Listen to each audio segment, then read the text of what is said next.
हम वहाँ रुकते या किसी गली में मुड़ जाते अंदर, तो हमारे साथ भी कुछ ना कुछ मारपीट या बदतमीजी कुछ तो होता ही। इस बात के बाद तो डिबेट ये भी होनी चाहिए कि नेता कैसे होने चाहिए। हेल्थ मिनिस्टर का बेटा तो अस्पताल ही चला गया। इतना तो चाहिए भाई क्वालिफिकेशन, ऐसा नहीं है ना कि पढ़े लिखे लोगों के ऊपर कौन रूल कर रहा है।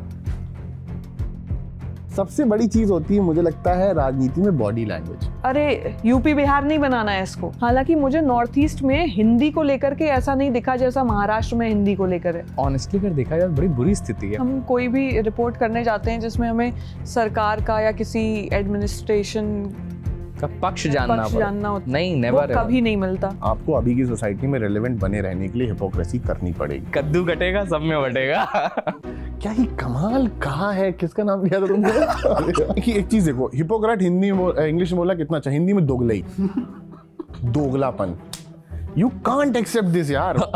अश्नीर ग्रोवर आ गया अचानक से इस पॉडकास्ट में। अगर प्रेमचंद आज होते तो प्रेमचंद बीइंग स्नीकर हेड होते। बातें मान भी ली उसमें कि हाँ ऐसा है ऐसा ऐसा है, अतः यह रिपोर्ट तथ्यहीन है। अरे भाई यहाँ पर तो कोई लदूदू टाइप कुछ बना दिया होगा अब तक लोगों ने, बोले ये है लबूबू। तुम सोच रहे हो जितने भी बड़े इंटरनेशनल आर्टिस्ट हैं इंडिया के परफॉर्म क्यों करना चाहते हैं? मैं भाई जहाँ जानता हूँ देखो वहाँ जाता हूँ। आप उस चैनल से जाते हैं, चैनल हाउस में नहीं जाता।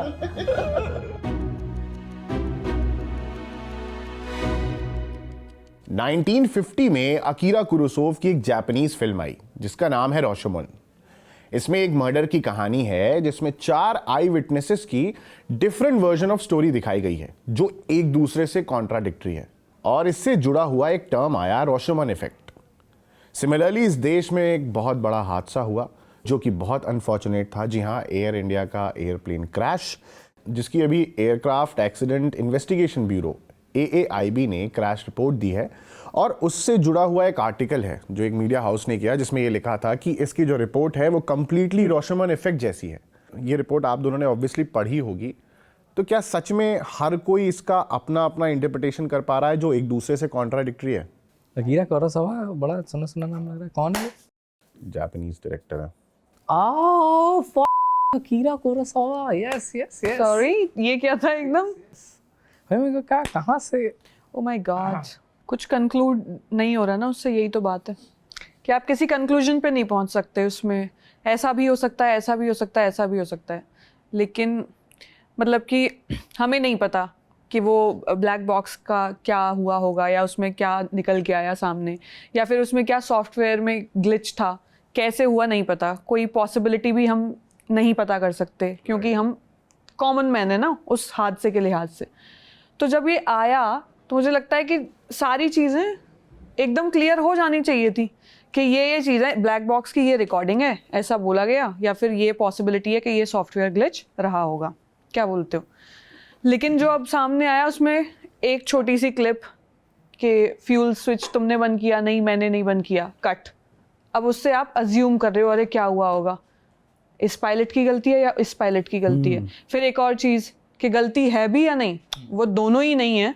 ब्लेम करना बहुत आसान है, लेकिन जो बाहर की एजेंसीज हैं जो इस पे लगातार कुछ ना कुछ ड्रॉप कर रही हैं, फिर हमारी जो एजेंसीज हैं वो उसको डिनाई कर रही हैं, तो इतना मतलब नो कंक्लूजन।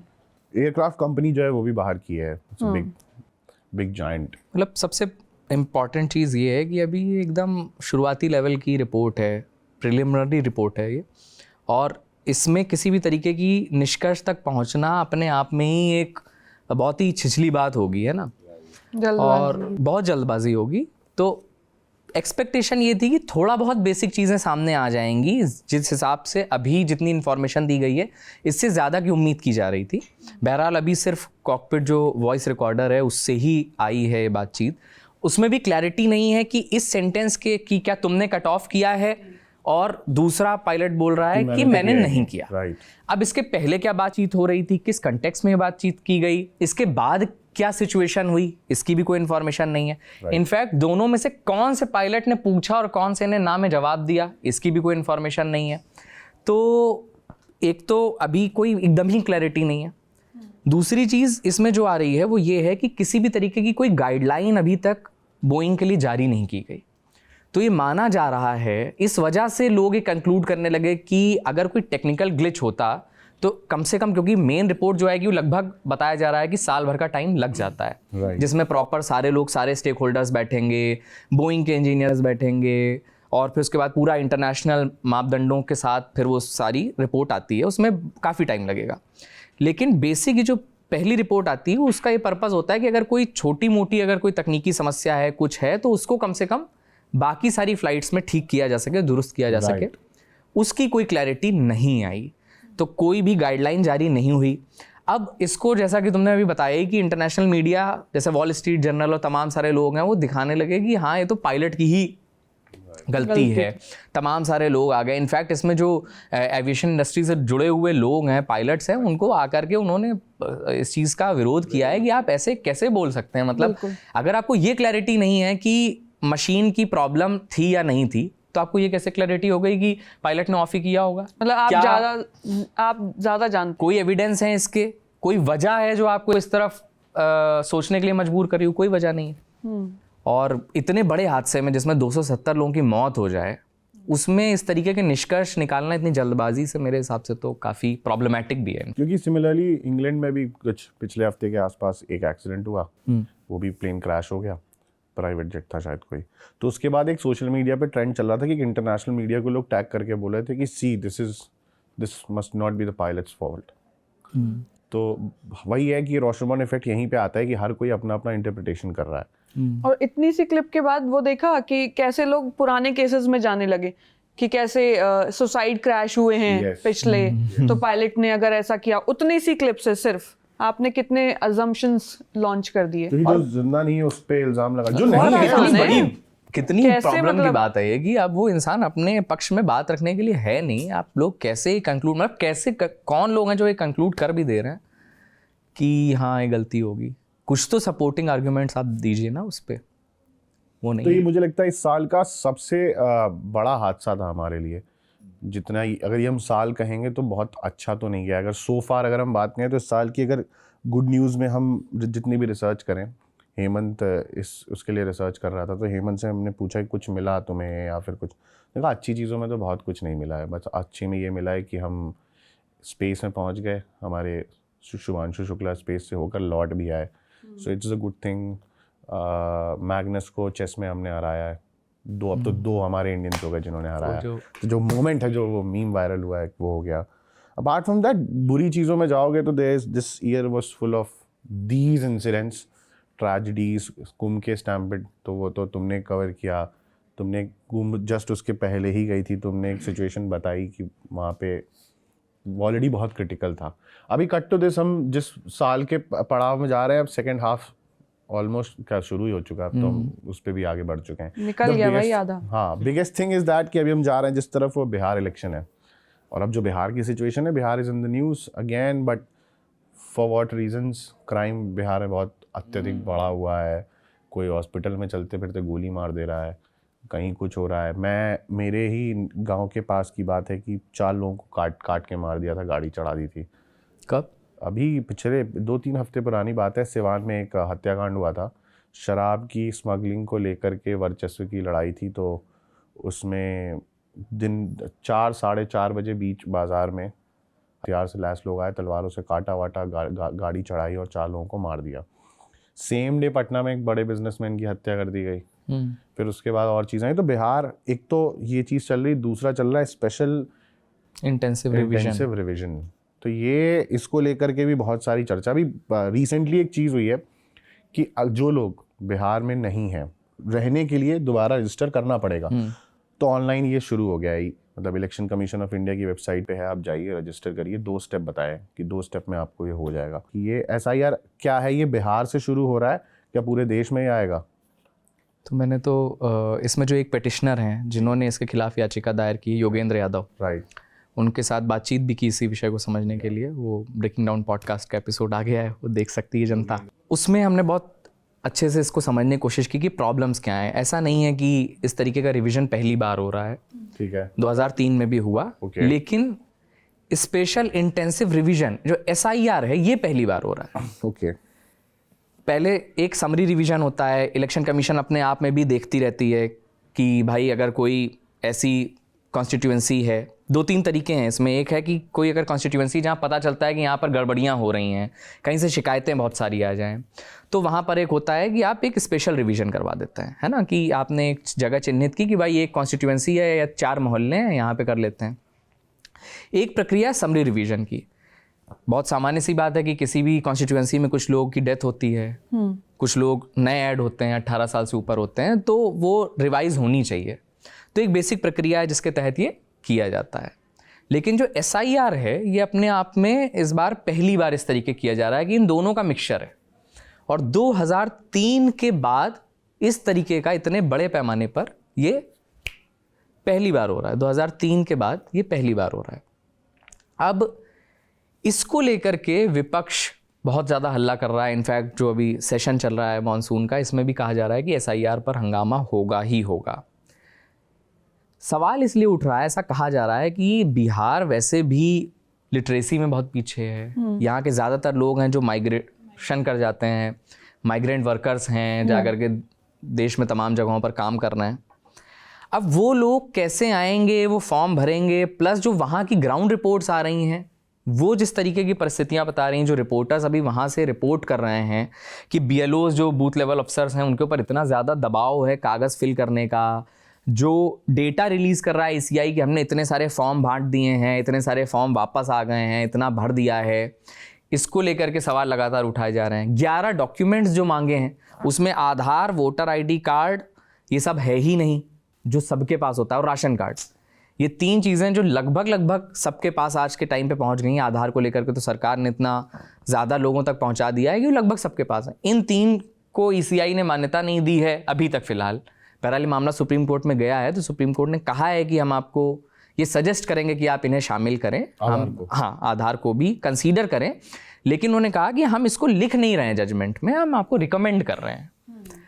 अब इन सारी चीज़ों की वजह से जो विपक्ष है वो एक कह रहा है लगातार कि ये तहत मंशा के तहत एक टारगेटेड किया जा रहा है, ताकि बहुत सारे जो इस तबके के लोग जो बहुत ज़्यादा एक्टिव नहीं हैं, बहुत ज़्यादा पढ़े लिखे नहीं हैं, या नहीं आकर के बिहार में सारी प्रक्रिया का हिस्सा बन सकते हैं, उन्हें बाहर करने की कोशिश की जा रही है। लेकिन दूसरा पक्ष ये भी है कि भाई इस तरीके के रिविजन्स बहुत ज़रूरी हैं।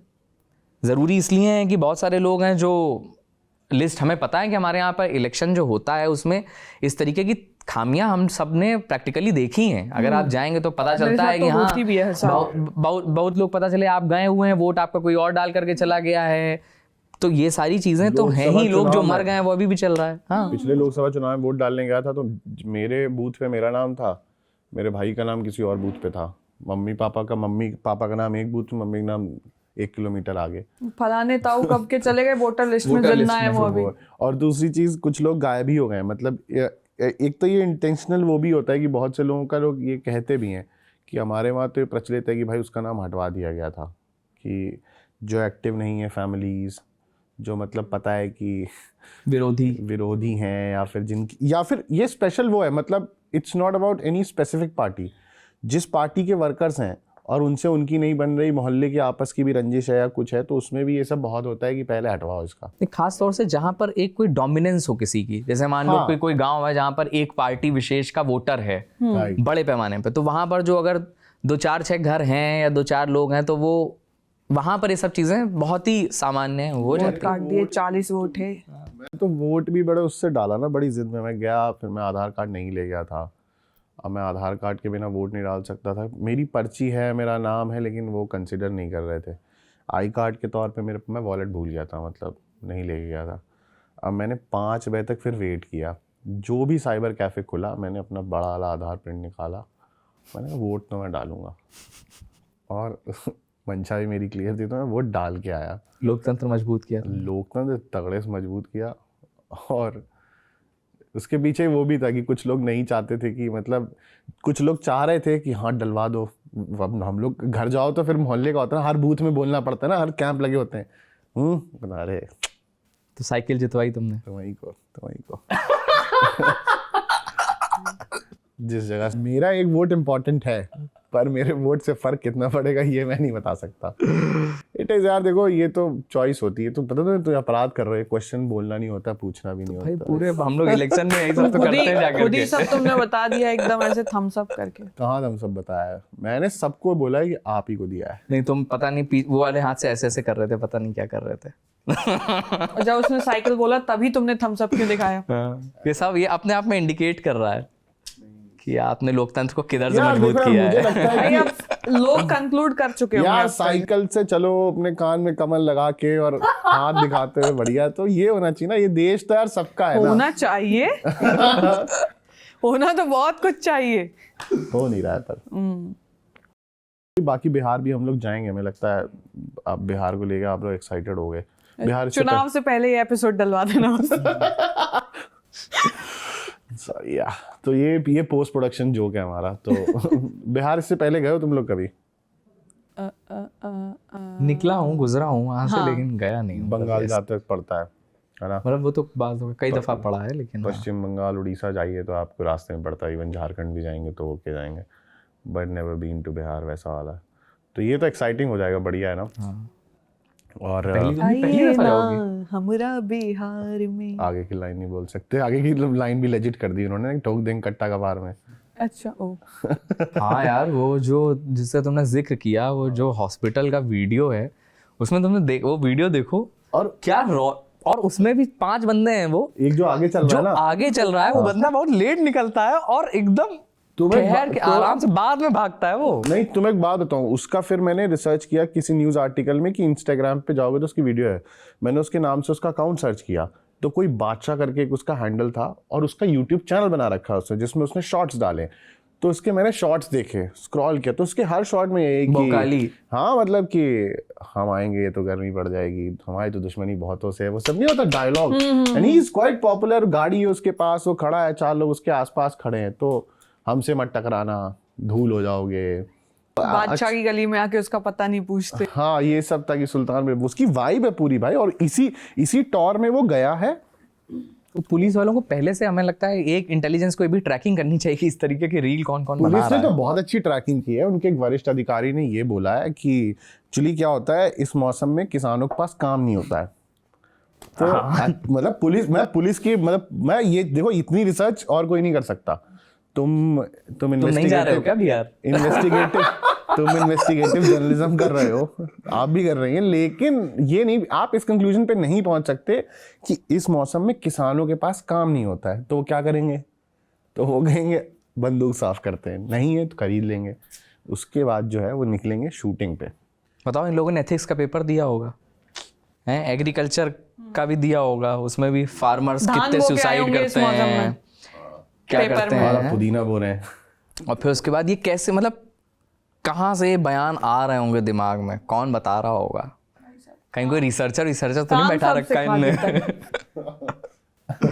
उनके यहाँ भी हेमंत है, बाकी जाना है हम सबको। लेकिन देखो, अचानक से ऐसे केसेस में बहुत ज्यादातर उनमें आपसी रंजिश के मामले हैं। हाँ, जो चुनाव से इंटरलिंक करके, क्योंकि मतलब देखो आ रहे हैं। पहले भी बिहार में कब नहीं ये हमने खबरें सुनी। जिसको मारा वो भी जेल में था, वो एक इलाज के लिए हॉस्पिटल आया, तो 1 दर्जन बता रहे हैं कि हत्या के मुकदमे उसके ऊपर भी दर्ज है। हाँ, तो ये तो दर्जन के हिसाब से हत्या, तो गैंग वॉर कह सकते हो, यही है। और जो मैं किलिंग बता रहा हूँ उसमें शराब, लेकिन वो जो कीवर्ड बहुत ज्यादा है, जंगल राज, जो बिहार का सालों से पीछा नहीं छोड़ रहा, बिहार का पीछा नहीं छूट रहा है। दूसरी तरफ एक अब आरजेडी वगैरह ये सब दिखा करके बोल रहे हैं ना कि जंगल राज, तो ये तो 2005 के उनको भी यही बोल करके वो किया गया था कि जंगल राज जो लालू का जो एरा था। अपार्ट फ्रॉम दैट, अभी बिहार में राजनीति में पीके का भी एक इंक्लूजन आ चुका है। ही इज लाइक, मतलब कंटेंट के तौर पे देखोगे तो ही इज एवरीवेयर नाउ। लेकिन पीके का मतलब मीडिया मैनेजमेंट बहुत तगड़ा है। एक्चुअली काम भी तो यही करते हैं, जिसका मतलब सीरियसली, एक विधायक नहीं है आपका, है ना, एक सांसद नहीं है आपका, और पहली बार आप इसे लॉन्च कर रहे हैं पार्टी चुनाव लड़ने के लिए आज से, उस हिसाब से आपका जो मीडिया मैनेजमेंट है। तुमने एक चीज नोटिस की हुई, स्कूल में जिसका भी कैंटीन होता था ना, जो समोसे आते थे, उनकी कहीं दुकान होती थी। तो जिसका वहां, और क्योंकि वो क्यों होता है ना, जिससे भी आप स्कूली कैंटीन में किसी ने 100 समोसे आ रहे हैं, 100 खत्म हो गए, तो चट से 100 कौन बनवा सकता है? जिसकी बड़ी दुकान है। तो जिसने काम किया ये, जिसने सबके लिए ये किया, खुद के लिए तो करने में क्या ही हुआ है।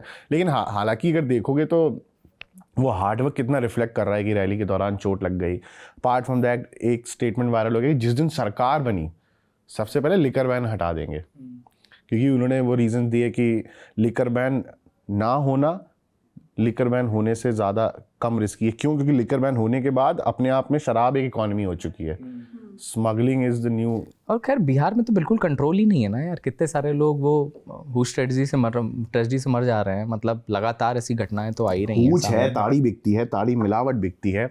उसके बाद दूसरे नशे हैं, स्मैक हो या फिर सूखे नशे हो, ये तो नहीं रुका है ना। सूखे नशे तो खैर पूरे में ही बैन है ना। वो तो बैन है पर मतलब आप तस्करी तो फिर है ही ना, तस्करी तो ये हर बॉर्डर चीज वो की है। बॉर्डर और उधर दूसरी चीज, इंसान दूसरे ऑप्शंस तो खोजेगा ना। जिसे नशा करना है वो तो नशा करेगा, क्योंकि लोग सैनिटाइजर ही पी गए थे कोविड के दौरान। ऐसा भी हुआ है, तो मतलब it's so risky and so deadly, but लेकिन लोगों ने तो कर लिया ना। तो जिसे नशा, वही तो हूच वाला वो है कि शराब नहीं मिलेगी, लोग हूच तो फिर उसकी तरफ जाएंगे ही। नकली शराब कहाँ नहीं, मतलब हर स्टेट में तुम देखोगे तो देसी शराब के अलावा नकली शराब जो है वो हर स्टेट में अमूमन ये हो जाता है। यूपी में भी इक्का दुक्का केसेस ऐसे आते रहते हैं, बट बिहार का मेजॉरिटी इसलिए आता है क्योंकि वहाँ ऑप्शन ही नहीं है, लिकर बैन है। किसका मैनिफेस्टो सबसे रोचक रहेगा इस बार? अच्छा, ये पीके पे वो कर लो यार, उसने मनीष कश्यप को ज्वाइन करा लिया यार। भाई लेकिन तुम मनीष सोचो, कश्यप को join कराया एक ऐसा व्यक्ति जो पार्टी लॉन्च करने जा रहा है, जो मतलब क्लेम ये है कि वो प्रधानमंत्री और ये सीएम वीएम सब बनाया था, क्या वो खुद को इस तरीके से वो कर पाएंगे? क्या लगता है? मतलब ये ऑब्वियसली हार्ड होगा ना। एक होता है कि आप किसी के लिए स्ट्रेटेजी बना रहे हो, है ना। अब आप खुद उस मैदान में हो, चुनाव लड़ नहीं सकते, शायद इसलिए कि डेंट अगर लगा तो फिर वो पूरी जो लीग थी उस पे रिपोर्ट करने जिसकी तरफ से जा रहे हो। इमेजिन तुम अपने चैनल के साथ रिपोर्ट करने जाओ, तो अपना ही चैनल बना लो और तब तुम इलेक्शन पे कवरेज करने जाओ, तो how difficult it would be. थोड़ा रिस्क तो होता है। रिस्क तो कालीन भैया ये भी है कि हम अपना चैनल बना रहे हैं और हम अपनी रिपोर्ट खुद कर ले। ये वैसा ही है, मतलब देखो फिर भाई, जब आपको ये लगता है ना कि मैंने तो इतना किया है। अप्रेजल के टाइम में सब बातें मत किया करो। तुम्हारी तो दुखती रग बनी हुई है वो। पिछला एपिसोड भी नहीं गया था, यही बात थी। एक्चुअली है, मीटिंग हो नहीं रही है। तुम लोग यहाँ अपना चैनल और उसका चैनल, तो तुम समझ नहीं रहोगे, तुम्हारा संदेश चला गया है। ये दबाव बनाने के लिए नहीं, उकसा रहे हैं अपना चैनल। तुम्हें क्या लगता है, पीके ने बढ़ा रहे हो? पीके ने पार्टी क्यों बनाई? पीके को दूसरी पार्टी में बड़ा पद चाहिए था, दो बड़ी पार्टियों ने वो पद नहीं दिया, तो उन्होंने कहा लो भाई, ले भाई दीपक, तो फिर हो गया, नजर लग गई, उसने अपना काम कर लिया। और आज जो है, मतलब अगर पॉपुलर फेसेस में आप देखेंगे तो नीतीश कुमार की पॉपुलैरिटी दिन प्रतिदिन वो गिरी है। तेजस्वी, एक सर्वे आया था जिसमें लोग सबसे ज्यादा तेजस्वी को सीएम देखने के तौर पे पसंद कर रहे थे, थोड़ा बहुत। और इतना नहीं, इसमें इनका भी नाम है, प्रशांत किशोर हैं, और सम्राट चौधरी को कुछ लोग चाहते हैं कि सीएम बहुत कम है।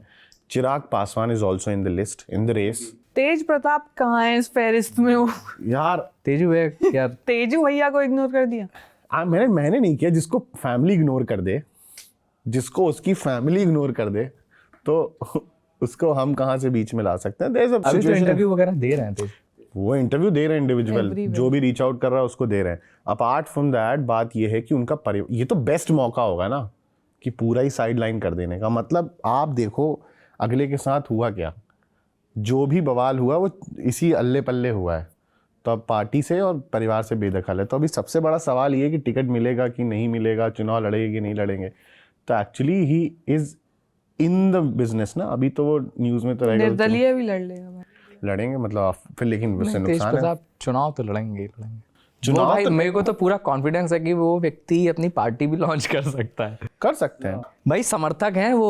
एक बंदा है, मैं रील कंज्यूम करता हूँ, तो वो उसके बगल में खड़ा तेजू भैया वो महुआ का एक पेज है, कुछ उसका है, उसमें महुआ आईडी है उसकी, तो वो आकर के तेज प्रताप यादव बगल में खड़ा होकर पैर छुएगा और वो ऐसे करके हो जाएगा, जो टकराएगा एकदम। हाँ है, देखा मैंने भी, टकराएगा जाएंगे मोती झील टाइप जो है ना, रोज उसका एक नारा बढ़िया है, जाता है। होना चाहिए मतलब इस तरीके के नेताओं के फैन होने चाहिए, जो एकदम कोई उनको शर्म लिहाज। लेकिन फिर इस बात के बाद तो डिबेट ये भी होनी चाहिए कि नेता कैसे होने चाहिए। हाँ अच्छा एक चीज है कि कोई जैसे वाटर का आइडियल शेप नहीं, तो नेता का कोई आइडियल वो नहीं हो सकता। नेता नेता है, नेता कैसा होना चाहिए ये तो आप तय नहीं कर रहे। बाबा बाबा क्वालिफाइड तो होना ही चाहिए ना कम से कम, ऐसा थोड़ी है कि डू वी हैव एनफ। वही तो मैं बोल रही हूँ, कैसा होना चाहिए, शुड्स एंड कुड्स। एक हमारे यहाँ इंटरव्यू हो रहा था हमारे जिस्ट में ही, तो एक मिनिस्टर हैं, अब तो एमपी हैं वो आए थे, फिनेंस मिनिस्टर रह चुके हैं, तो बाहर से पढ़ के आए थे। तो उनसे मैंने एक सवाल पूछा था कि हम अभी जिस प्लेटर में, अगर हम अपने पार्लियामेंट का प्लेटर देखें तो एक तरफ आप जैसे लोग हैं जयंत सिन्हा आए थे, तो आप जैसे लोग हैं जो लीडर्स बाहर से पढ़े हुए हैं, फ्यूचर इकोनॉमी और इन सब की बात कर रहे हैं कि हम देश जीडीपी, ये सारे आपके टर्म्स होते हैं। दूसरी तरफ उसी समय चंद्रयान वाला मिशन हुआ था एक दो महीने के आसपास, उसके पहले मैंने दूसरी तरफ हमारे यहाँ ऐसे भी सांसद और नेता जिन्होंने कहा था कि चंद्रयान जो मिशन जो पहुँच गया उसकी बधाई है, तो और जब वो लोग लौट के आएंगे तो हम उनका माला से स्वागत करेंगे। सर एक तरफ जहां आप हो गए जो एनर्जी कंजर्वेशन पे बात कर रहे हैं, सस्टेनेबल डेवलपमेंट के बारे में बात कर रहे हैं, दूसरी तरफ सर हमारे ऐसे और भी नेता हैं जिसमें कोई कह देता है कि चंद्रयान जब लौट के आएगा तो उसका स्वागत करेंगे हम लोग। तो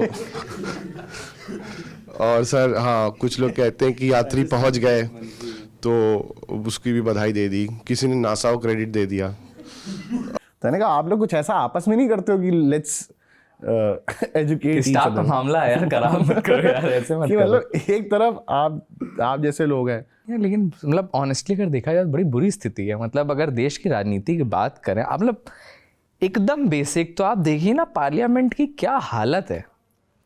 ज़्यादातर लोगों के ऊपर क्रिमिनल जघन्य केसेस हैं। आप देखिए ना कि नेता बनने की बेसिक मतलब क्या रिक्वायरमेंट्स हैं, उसमें फिर बोला जाता है कि भाई मतलब जो देखो ना युवा नेता जो आपके आसपास अभी पनप रहे होंगे, जैसे मेरे आसपास के जो लोग हैं मेरे साथ के, वो अब युवा नेता हैं, वो मंत्री जी के साथ फोटो डालने वाली उस फेरिस्त में आ गए जो ठीक ठाक उसमें से परफॉर्मर हैं, है ना। तो वो रीले, वो भौकाल, उसके बिना है ही नहीं पॉलिटिक्स। वो देखो ना झारखंड के हेल्थ मिनिस्टर के बेटे को देखो ना, वो अस्पताल में अपने अशिष्ट नेताओं के साथ शिष्टाचार भेंट हो रही है यहाँ। अरे ये झारखंड के जो हेल्थ मिनिस्टर, उनका लड़का खुद अस्पताल पहुंच गया अपने दल बल के साथ, किसी कोई दिक्कत तो नहीं है। ये वीडियो वायरल हुई है, वो एक अस्पताल जाता है और कहता है किसी कोई दिक्कत तो नहीं। फिर उसके साथ जो थे वो लोग किसी, ये मंत्री जी के बेटे आए, इनको बताइए। वो राजनीति ज्वाइन करने से पहले ही वो प्रैक्टिस करना शुरू कर इंटर्नशिप कर रहा है अपने पिताजी के अंडर। तो इंटर्न हेल्थ मिनिस्टर का बेटा तो अस्पताल ही चला गया कि, और वो भी बॉडी लैंग्वेज सबसे बड़ी चीज होती है मुझे लगता है राजनीति में, बॉडी लैंग्वेज। हर नेता की अपनी बॉडी लैंग्वेज है। लीडरशिप क्वालिटी ठीक है, अब यहाँ पे लेकिन सिर्फ इसी को एलिजिबिलिटी क्राइटेरिया में तरजीह दे दी, लीडरशिप क्वालिटी। तो क्या है? मुझे लगता है कि जो ब्यूरोक्रेट्स आते हैं ना राजनीति में, मतलब मैं नाम नहीं ले रही किसी का, या इसको हम छोड़ दें, अगर दिल्ली की बात अगर छोड़ दें तो वो ज्यादा बेटर वो कर पाएंगे। बाकी चीजें खराब कर देती हैं। मतलब एक बेसिक तो होनी चाहिए ना, कि इतना तो चाहिए भाई क्वालिफिकेशन। ऐसा नहीं है ना कि पढ़े लिखे लोगों के ऊपर कौन रूल कर रहा है। Silence is the key. नहीं ये भी नहीं, साइलेंस इज द की भी बोल्ड जर्नलिस्ट है यार, ऐसे कैसे साइलेंस इज द की यार। हम डरते हैं क्या यार? हम चुप रहे तो फिर ये पहल कौन करेगा? उजड़े चमन में फेर बदल कौन करेगा?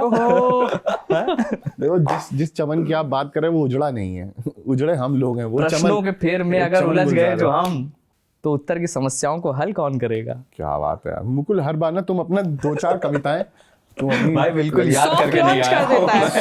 सॉफ्ट लॉन्च उद्गार इंस्टाग्राम पे ये भी चल रहा है। अच्छा उद्गार का भी प्रमोशन हो रहा है, इनका मेधावर्स है, इक्वली डिवाइड कर गया। मैं बैलेंस बना के बराबर कद्दू कटेगा सब में बटेगा। तुम्हारी बस कमी रहेगी ट्राइपॉड लाइट तुम यूज नहीं निकाल नहीं रही हो, तो जिस दिन वो आ जाएगा उस दिन हमारे देखो बैकग्राउंड में बढ़िया पियरी एक लाइट। और मैंने एक वीडियो देखी था, तुम कुर्ता उड़ता पहन लिया यार पूरा। मैंने कुर्ता पहना नीचे, लेकिन वो अद्धा पहना हुआ था। उससे फर्क नहीं पड़ता, तुमने कुर्ता खोजा।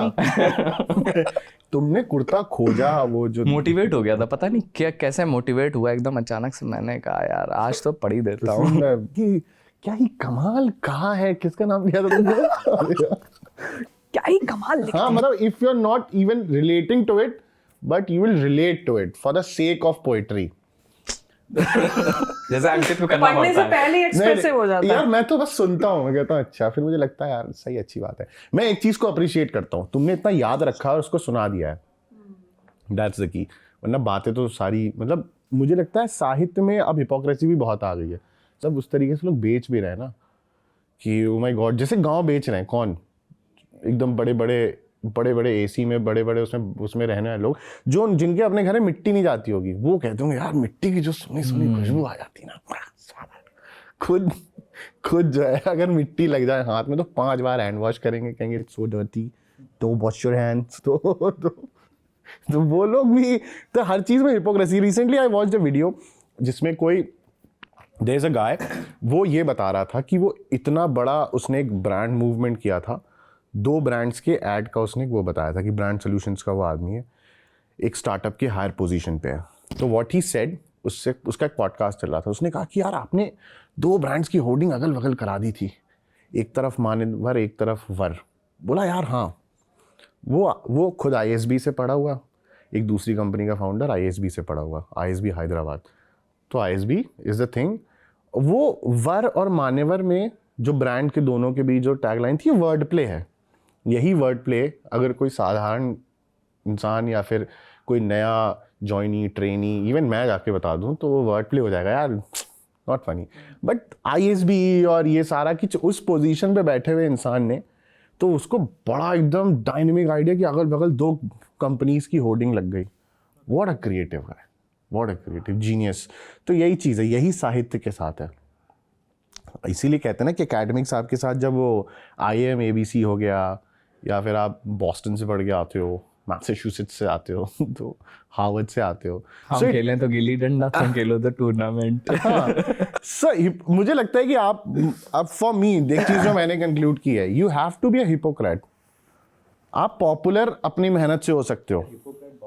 बहुत ही खतरनाक वर्ड लगता है अबे मेरे को, बहुत ही खराब वर्ड लगता तुम एक चीज देखो, हिपोक्रेट हिंदी इंग्लिश में बोला कितना अच्छा, हिंदी में दोगलई, दोगलापन। यू कांट एक्सेप्ट दिस यार। मतलब अभी हम तुम एक दूसरे को बोल दे कि यार ये तुम्हारी हिपोक्रेसी, तुम कहोगे यार हाँ, बट तुम बोल दे कि तुम्हारा दोगलापन है, तो तुम दोगला कैसे बोले साले?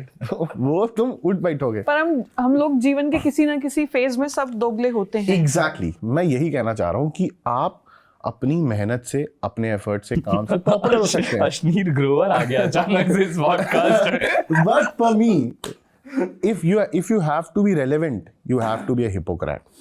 आपको अभी की सोसाइटी में रेलेवेंट बने रहने के लिए हिपोक्रेसी करनी पड़ेगी।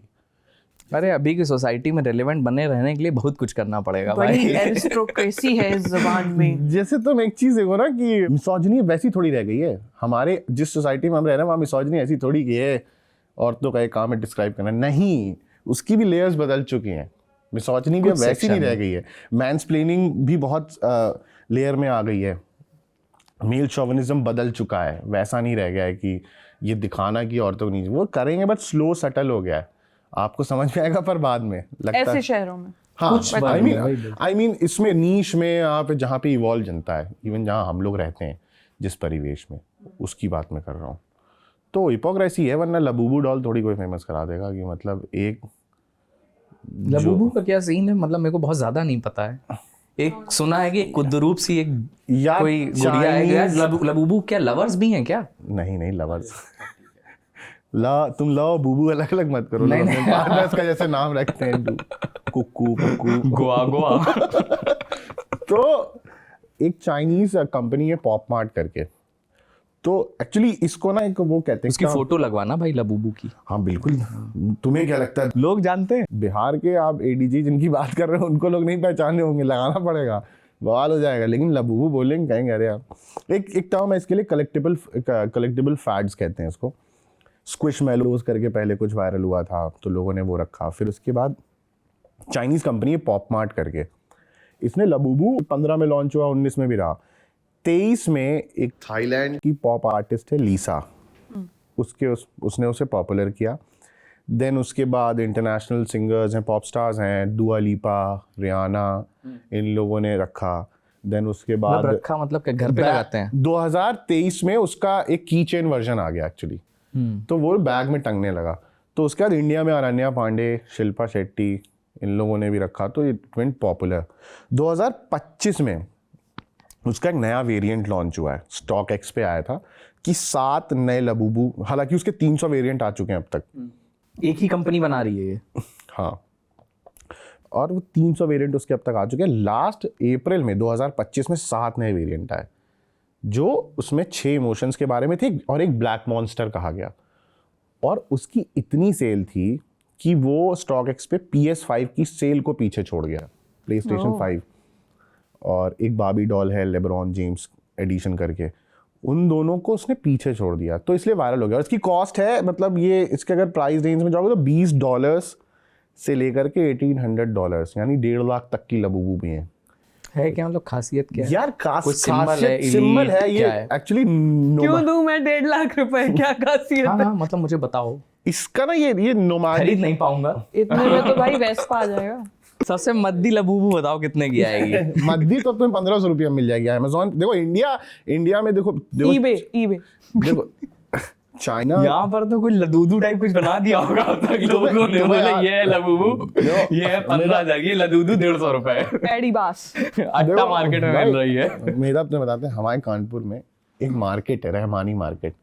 तो वहाँ पहले जो सैमसंग के जो ये सब जावा और विंडोज फोन जब आ रहे थे ना, तो जैसे ही सैमसंग का ये नोकिया का N24 और ये सब आ रहा था, तो 40,000 का अगर मान लो N24 है, आपको रहमानी में उसका चाइनीज वर्जन मिल जाएगा, सब कुछ वैसा ही, अंदर से आप जब वो चलाएंगे तो चाइनीज है। तो सिमिलरली अब लबूबू के वो वर्जन आ चुके हैं जो तुम्हें 500 रुपया में ही मिल जाएगा। नॉर्डिक माइथोलॉजी है, नॉर्डिक माइथोलॉजी से माइथोलॉजी इसकी। हाँ, नॉर्डिक माइथोलॉजी से क्रिएचर्स आए हैं, ठीक है। आया तो क्रिएचर का आइडिया वहीं से आया है, तो बट ये कुछ भी भाई यहाँ पे मतलब जैसे कुछ भी दिवाली चल के टाइम जाता पे है। इंडिया में वो टेसू आता है, हाँ, ऐसे अभी उसी को अगर मैं डॉल बना के बेच दूं, फलाना डॉल, भाई वो दिवाली के टाइम पे लोग, वो छोटे छोटे बच्चे नहीं आते, वो क्योंकि गेहूं निकल के आ रहे होते हैं और वो सब फसल के हिसाब से, तो वो गेहूं लेने आते हैं घर, तो वो आपको राइम्स सुनाते हैं, टेसू और समथिंग।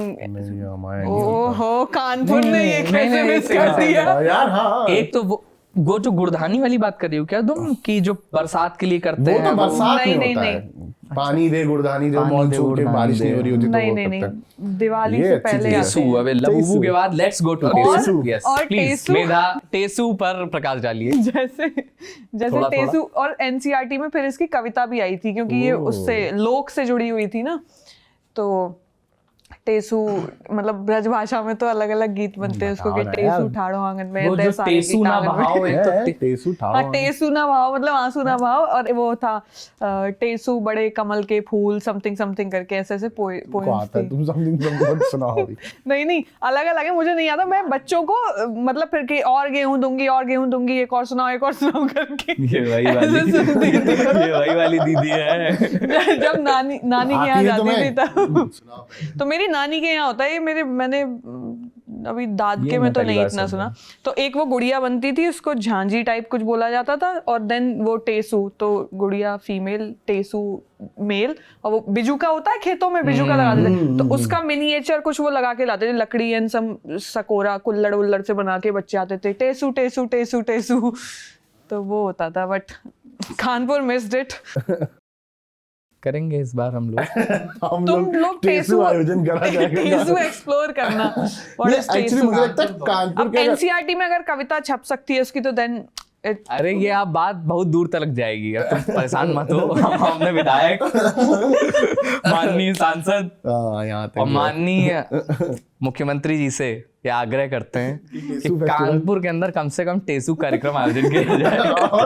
और मतलब अब दो कानपुरवासी पत्रकार, भाई पूरा अच्छे से वो करने दो, 2 कानपुरवासी पत्रकार चाहते हैं कि टेसू का भव्य आयोजन टेसू 3 दिवसीय कम से कम होना चाहिए। और देश और दुनिया के कोने कोने से टेसू कलाकार वहाँ आएंगे। मुख्य अतिथि के कलाकार नहीं होते हैं। मुख्य अतिथि के तौर पर। अरे यार तुम समझ रहे हो, हम इसको इतना ग्रैंड इवेंट बनाएंगे जैसे मैंगो फेस्टिवल मुझे होता अब है। आइडिया आ गया, लेकिन अगर मैं वो आप- डॉल लॉन्च कर दूंगी वैसे। टेसू डॉल? नहीं, टेसू इज मेल। अच्छा अच्छा, टेसू में तो मेल डॉल नहीं हो मेल डॉल सकती। नहीं होते भाई। वो गुड्डे को अंग्रेजी में क्या कहते हैं? अच्छा दिन. तात्या बिच्छू. अरे वाह, creativity. Lame. It was lame. Sorry. It's not lame. It was very symbolical. ठीक है. नहीं यार, गुड्डे को मतलब मेल गुड्डा क्या होता है? तात्या अच्छा बिच्छू. गुड्डा. ओहो गुड्डा बोलते फिर तुम. मेल तुमने गुड्डे. मेल डॉल खेला है कभी? मतलब मेरे को याद नहीं आ रहा. मेल डॉल कुछ था? नहीं, वो होते ही होंगे ऑब्वियसली. गुड्डे होते, टेडी होते हैं. टेडी होगा अरे ना, यार. टेडी कहा जाएगा ना. टेडी बेसिकली एनिमल्स का वो वो तो- फील्ड वर्जन होता है. इसमें इंसान भाई थोड़ी होता जेंडर है. न्यूट्रल है टेडी. हाँ, टेडी तो जेंडर न्यूट्रल, टेडी में तो पैंडा वैंडा होता है ना, वो जैसे भालू वालू. डॉल है. क्या डिस्कशन है ये. वाओ. और आसमान लोग रखा है अभी ने. जैसे मेरा दोस्त को बगर्रा कहता है कि बगर्रा है. एवरी टेडी इज बगर्रा फॉर यू. अंग्रेजी में डॉल का मेल क्या है? टेडी. टेडी जेंडर न्यूट्रल है. Teddy gender neutral. तो ये मुझे लगता है कि बहुत बड़ी बात है. इसके लोगों से बाद पूछ पुरुष लो. आयोग जो है संज्ञान ले, मैं माननी है. पुरुष आयोग अध्यक्ष से बोलना चाहूंगा कि इसका कुछ निकाला जाए. Is there anything like male doll or Google करो भाई, इसको भी डालेंगे ना. जैसे एक पुरुष आयोग है जो कोल्ड प्ले कैम लेकर के आ गया है. You know Coldplay cam एक पता है नहीं होगा. पता है क्यों? क्यों? क्योंकि समाज ने गुड्डा गुड़िया में तो सिर्फ महिलाओं को उलझा के रखा. और एक्चुअली ये भी कहा, उलझा के नहीं रखा. एक्चुअली ये कहा गया कि तुम गुड़ियास खेलोगे, गुड्डास खेलोगे. अब बच्चे पीएस खेल रहे हैं बचपन से. उनको वो कोको मेलन पे खाना खाते हैं. तो वो जब तक सही समझदार हो रहे हैं थोड़े बहुत, तब तक उनके पास फोन में गेम्स है. भाई इसमें आ रहा है एक पढ़ के बता रही हूँ तुमको result. Boys raised in the 60s and 70s who expressed an interest in dolls but were forbidden them were sometimes permitted to play with boy dolls like Ken. Ken. Boy dolls Ken. बोल दिया Ken. गया. ठीक है. As these might have been seen still by doll parents उनके साथ. as being less girly and more suitable for boys. I mean ये भी समाज जो है ये ऐसा ही रहा है. कुछ ठीक नहीं होने वाला है इसमें. मतलब यार तो बात, लेकिन गंभीर बात निकल आई बिल्कुल. है. लबूबू मतलब से जो गंभीरता इसमें आई है. लबूबू से हम टेसू पे गए. टेसू से हमने एक मुद्दा खोल लिया. इसलिए कहते हैं कॉन्वर्सेशन गुड्डे, बहुत इंपॉर्टेंट है. घर घर इन सब में सिर्फ लड़कियों. किचन सेट, छोटी मतलब छोटी किचन इससे सेट. अब- शुरुआत से उनको ऐसा कंडीशन कर दिया गया कि ओके लड़कों को एक गेम में इन्वॉल्व किया. डॉक्टर जब खेलना होता था. तुम लोग मतलब उससे- लट्टू, फिर आ गया वो वेब्लेड बेब्लेड है चला, ना. तो लट्टू वो चला एकदम हम सारा लोगों जो एक्शन वैक्शन वाला था वो तुम लोग को एक दे दिया बार गया. मैं- ने. ऐसा हमारे साथ लड़कियां भी जो खेली होंगी बचपन में, तो खेलने वाले ने खेला नहीं होगा ऐसा. खेली भी होंगी लेकिन तुम ब्रॉडर पर्सपेक्टिव में अगर देखोगे तो वो कंडीशनिंग Actually, वहीं से ही शुरू हुई है. हम ऐसी. क्यूरियस भी तो थे कि घर के बाहर निकल के तुरंत जाएं. वो बचपन जो भी कंडीशनिंग थी, हाँ आई एग्री. बट अभी के सिनेरियो में देखोगे तो men are more involved in playing with emotions, है ना. तो देखा कोल्ड प्ले. कोल्ड भाई कॉन्सर्ट्स में कोल्ड प्ले कैम के नाम से लगने लग गए. एक्चुअली वो एक मीम था, ट्रेंड था कि कोई गेम हो रहा था, आइस हॉकी या फिर बास्केटबॉल का कहीं गेम था, तो वहाँ कोल्ड प्ले कैम लगा था. तो जितने भी जो कपल्स थे उसमें वही दिखाए जा रहे थे. बट तो आईपीएल में भी वही आजकल वो अलग तरीके कैम लग वो रहा है. ग्लैमर कैम होता है. वो लगता कुछ नहीं भाई. हाँ. वो कैमरामैन खोज के निकालता है हर बार. IPL is famous for this कि वहाँ बहुत सारे वो कैमरे लगते हैं. कैमरे नॉर्मल है भाई, वो ऑडियंस को दिखाए ना दिखाए, पर वो खोजते ग्लैमर है. और इसके पीछे भी एक बहुत बड़ा होप है. बहुत सारी लड़कियां वायरल हो गई ना उससे. तो they have went crazy on internet और बहुत सारे फॉलोअर्स आ गए. तो अब इसके दोनों पहलू हैं. सिर्फ एक जगह नहीं कि कैमरामैन खोज रहा है, कैमरे पे आने के लिए भी लोग जा रहे हैं. अच्छा, ऐसा भी है. ऑब्वियसली तुम नहीं चाहोगे तुम्हें सोशल मीडिया पे पॉपुलैरिटी मिले. नहीं, तुम्हें नहीं मिलेगी, पर अगर तुम चाहते, हमारे पे नहीं, एक्स करके बोलो. एक्स नहीं चाहेगा कि उसको पॉपुलैरिटी मिले. Assume X. और एक गो टू जो बेसिक्स, एक जो class 5th. And one more guy, जैसे वो है ना. There are two reports and one more also. So दिल से बुरा लगता है भाई. अब वो कोल्ड प्ले कैम वो पॉपुलर हो गया. बट यहाँ पे दो फैमिलीज का. लेकिन हाँ, जो कोल्ड प्ले कैम में एस्ट्रोनॉमर के सीईओ थे, उन्होंने तो इस्तीफा दे दिया. ही वॉज बीइंग मैरिड, 3 बच्चे हैं उनके. अपार्ट फ्रॉम दैट जो HR हेड थी उनका डिवोर्स हो चुका है. 2018 में फाइल किया था उन्होंने, 2022 में उनका तलाक हो चुका वो था. वैसे ही सिंगल हैं. हाँ वो सिंगल थी, पर लेकिन ये सिंगल नहीं थे ना. इनको सोचना समझना चाहिए था. लेकिन अपार्ट फ्रॉम दैट वो इतने, अब अगर आप इस कद के आदमी हो तब आप कैसे पब्लिकली इतना मतलब कौन सा मतलब हिम्मत क्या बोलूं मैं, मतलब बहुत ही क्या जैसा समय चल रहा है यार। आपको लेकिन इसमें एक चीज मेरे को सबसे वो लगी कि उन लोगों ने नहीं बोला कि ये फेक है या एआई है। भाई बस की खुद कंपनी है ये तो क्या बोल रहे हैं फेक और एआई नहीं बोला। मेरे को इतना अच्छा लगा कि कोई आदमी ऐसा, अगर हिंदुस्तान का होता तो लोग बोलते हैं मामा हम है या नहीं हमारा। उसमें कमेंट्री भी थी ना, इसलिए हाँ। केवल वीडियो होता तो हो सकता कर देता खेला। उसमें तो उसने बोला कि भाई या तो बहुत शाय है या फिर इनका जो चल रहा है अफेयर चल रहा है। दूसरा ये भी है कि भाई उसकी तो खुद कंपनी है कि उसके यहाँ तो खुद 2-4 इंजीनियर इसलिए होंगे, अरे अभी रुकिए सर अभी किसी और का मुंह लगा देता हूँ इसमें। पता ही नहीं चलेगा, सिर्फ पलट देंगे हम लोग सब कुछ। लेकिन उसके बाद लेकिन यार ये तो मतलब बट इसके एक लोग नेगेटिव वो भी डायलॉग भी चला रहे थे कि ऐसा भी तो है कि एस्ट्रोनॉमर कंपनी को कोई नहीं जाना था ना, एवरीवन नोज अबाउट इट। तो अरे अरे अरे अरे सो एक तरीके से लोगों ने ऐसा वो भी तो नहीं किया कि यार कोई सीईओ इतना बड़ा रिस्क तो नहीं लेगा कंपनी नहीं, के लिए। रिस्क लेगा। अपने घर की अपने परिवार की लंका लगा अरे ले। वही मैं कह रहा हूँ, तो वो इतना रिस्क थोड़ी लेगा कि कॉन्सर्ट में चला जाएगा। अफेयर और है, भी तरीके हो सकते थे उसके तो। अडल्ट्री और अफेयर। अमेरिका में तो अडल्ट्री क्राइम है ना, एडल्ट्री तो क्राइम ही है भाई। क्राइम ही होना चाहिए मतलब। इंडिया में नहीं है ना भाई, मतलब एथिकल क्राइम है। क्राइम एथिकली नैतिकता के उस पर अब देखोगे एक तो नहीं, चीज ये बट भी है कानूनी कि तौर पे नहीं ये है। भी तो है ना मतलब। अभी नहीं है, मतलब कुछ साल पहले 2022 18 इंडिया में तो मुझे लग रहा है बहुत जल्दी ये नियम आना भी चाहिए, अडल्ट्री इज अ क्राइम, क्योंकि जो भी हालात चल रहे हैं कि it's not about any specific gender. कोई भी किसी को वो काटे वाला मारे जो दे। कानून था ना वो भी अनकॉन्स्टिट्यूशनल इसीलिए बोला था कि इट वाज, मतलब सुप्रीम कोर्ट को ऐसा लगा कि it's all about women and not main, तो वो भेद कर रहा था तो इसलिए उसको रद्द कर दिया। देन फिर थोड़े समय बाद फिर डिबेट शुरू हुई कि नहीं इट इज़ नीडेड, तो बैलेंस करके होना चाहिए, बट अभी तक तो नहीं है। तो तो उसमें adultery क्योंकि सजा मिलती थी ओह। आदमी को, औरतों के लिए कुछ नहीं था। अच्छा तो अगर ये था। महिलाएं अगर ऐसा करें तो उनके लिए नहीं था कुछ, तो इसलिए उसको रद्द कर दिया गया। हाँ मतलब वो तो लेकिन होना इसी चाहिए। आधार यही दिया गया था कि लेकिन अगर होना भी चाहिए, हाँ राइट, क्योंकि जाते बट अगेन देन पर that's not the right way. ये जो हमने उसमें वीडियो में देखा, देन देयर आर वेज कि ठीक है यू गेट सेपरेटेड, है ना। डाइवोर्स को नॉर्मलाइज करना सोसाइटी में एक healthy practice, so that we don't see news like ये जो भी मारकाट मची हुई है। मतलब आते आते भी हेमंत ने मुझे बताया कि अभी रिसेंटली एक चीज़ और मेंशन कर दीजिएगा कि एक पत्नी ने एक पति को सोते हुए करंट लगा दिया। बचा नहीं, करंट से कैसे मारना ही था उसको ही। नहीं मतलब ऐसे छुआ कैसे हटा लिया या पता नहीं भाई, छुआ कटा हटाक छुआ है, आई डिडंट नो दैट। लेकिन करंट से तो हमारे लिए इतना नॉर्मल हो चुका है ये अडल्टरी के केसेस, और इट लाइक बोथ वेज। ऐसा नहीं कि सिर्फ महिलाएं ऐसे कर रही होंगी, पुरुष भी यही कर रहे हैं। और अडल्टरी के साथ एक फैक्ट ये भी है कि ये आज से नहीं हो रही है, आज हमारे पास न्यूज़ आ रही है इतनी सारी। दूसरा एक फैक्टर ये भी है कि इसमें क्राइम, इसको क्राइम बहुत हो गया है, तो इसके लिए कुछ तो करना मार पड़ेगा। ही दे रहे हैं लोग, निपटा ही दे रहे हैं, मतलब पीपल आर डाइंग। छुआ के हटा नहीं रहे हैं, छुआए दे रहे हैं। जिससे एनसीआरबी का डेटा भी तो आया था कि लास्ट इतने दिनों में इतने 700 something husbands were killed. Then फिर किसी ने लिखा कि I am not justifying but stating facts के पिछले इतने ही दिनों में इतनी 1000 औरतें जो हैं वुमेन वर किल्ड। तो क्योंकि वो नॉर्मलाइज कर दिया हमने वो फैक्ट। अभी ये नया हो रहा है कुछ, तो हमें लग रहा है कि अच्छा ऐसा हो रहा है, बट टेंडेंसी बन गई है, there is something wrong in our society. हम लोगों ने ये सब खबरें तो खूब पढ़ी हैं अखबार में सुबह, क्योंकि फिर वो एक खबर आती है तो वैसी ही और खबरें आती जाती हैं, बट ये तो लगातार हो ही रहा है ना हमेशा से।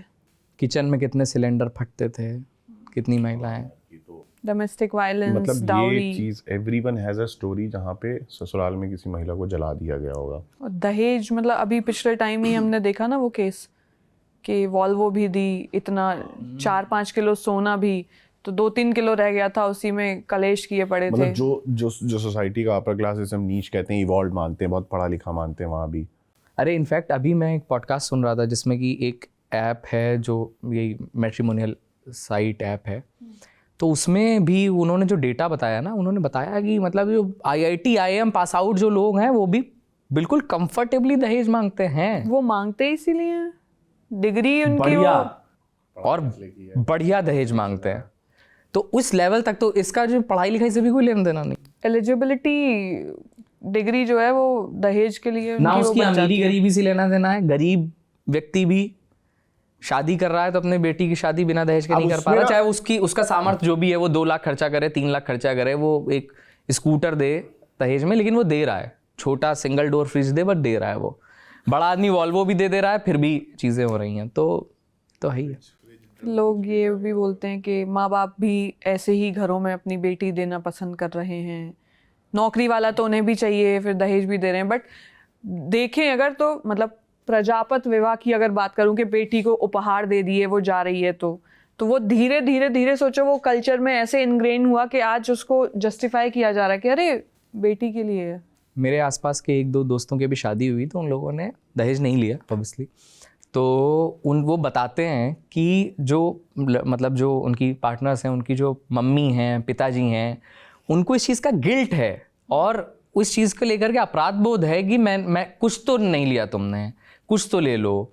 तो वो इतना देखते आ रहे हैं कि हमने इतने कुछ सालों नहीं से कि दिया। हमने कुछ नहीं दिया, तो उनको इस चीज़ की बड़ी उलझन है कि यार मैं कुछ तो दे दूं। एंड देन देयर आर मैंने तो सुना है ऐसे लोगों को बोलते हुए कि क्वालिफिकेशन जितनी ज़्यादा कि अभी शादी कर लो, कि नहीं नहीं अभी तो फेस वैल्यू थोड़ी और बढ़ानी है। मतलब मैंने लिटरली लोगों को बोलते हुए सुना है ये बात कि अभी तो LLM और कर लें, 21 लाख का जब तक एकदम कैश नकद। दूसरा फैक्ट ये भी है, देखो उसमें कॉन्ट्ररी फैक्ट ये है कि जो एक पहलू है कि हर बाप को ये चाहिए कि उसकी बेटी किसी सरकारी नौकरी वाले से शादी करे। पहला एक जो ये डिमांड होती है ना, जैसे अगर हम अपना यूपी बिहार का ही अगर हम डेटा देखेंगे तो लोगों को जितना ईस्ट में जाते हैं ना, हम सबको सरकारी दामाद चाहिए, पहला फैक्टर ये है। तो उसी हिसाब से रेट कार्ड लोग ले करके चलते हैं कि एक सरकारी नौकरी किसी की हो जाए ना, बाबू भी लग जाए वो, तो बथेरे रिश्ते आने शुरू हो जाते हैं। दूसरा फैक्टर ये है कि जो मैट्रिमोनियल साइट्स हैं उस पर तुम देखोगे तो बहुत सारे लोगों की डिमांड ये कि एवरेज एनुअल पैकेज इतना होना चाहिए। बताऊंगा उस पर भी। हाँ, एक डेटा पॉइंट ये भी था उसमें जो कि मेरे लिए इतना ज्यादा मुझे लगा तुम बताने में संकोच कर रहे हो तो मैं बोल देता हूँ। सही है, तुमने निकलवा दिया। तो उसमें ये पूछा उसमें कि जो लड़के हैं उनकी जो प्रोफाइल होती है उसमें क्या देखा जाता है, और जो लड़कियां हैं उनमें पहला विजिट क्या होता है, पहला क्लिक। तो ये सामने आया कि जो लड़के हैं वो सबसे पहले जाकर के प्रोफाइल पिक्चर देखते हैं, पहला क्लिक कि सुंदरता कैसी है। जो लड़की है वो सबसे पहला क्लिक करती है कि कितना कमाता है पैकेज कितना। और उन्होंने बताया, उनके पास सारा डेटा था, तो उन्होंने बताया कि 1 CR के कम जिनकी सैलरी है सालाना, 1 करोड़ से कम, उनकी शादी में दिक्कत आ रही है। माई का हिम्मत पटकना है, ईमान से ध्यान रखना, ठीक है। तो ये तो बड़ा डरावना था।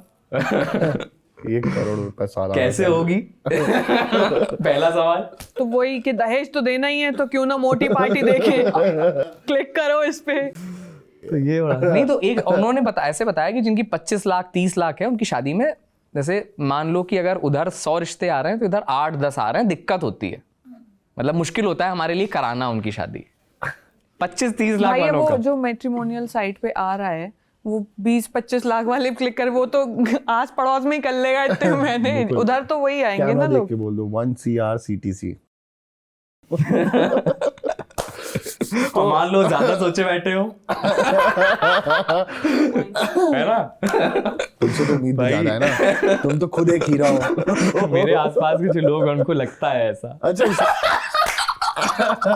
इसमें ये भी men are simple and trash, वो सिर्फ डीपी देख के वो कर लेना भाई। वो सिर्फ डीपी देख करके समझ जा रहे हैं कि मुझे सिंपल इम्पल नहीं है। men are simple and trash। I said I have simple no and words, trash। क्योंकि मेरा बोलना तो गलत हो जाएगा। You बोल people can सकते हो। talk about your fraternity। Okay, fraternity नहीं है यार, सब पूरा पुरुष समाज जो है।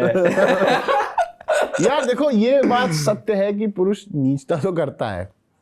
मतलब अगर देखो, अगर आप जो ये कोल्ड प्ले जो कैंप से हमारी बातचीत शुरू हुई थी, तो वही HR हेड, उनका डिवोर्स हो चुका है, irrespective of the fact that उनका अफेयर कब से चल रहा था।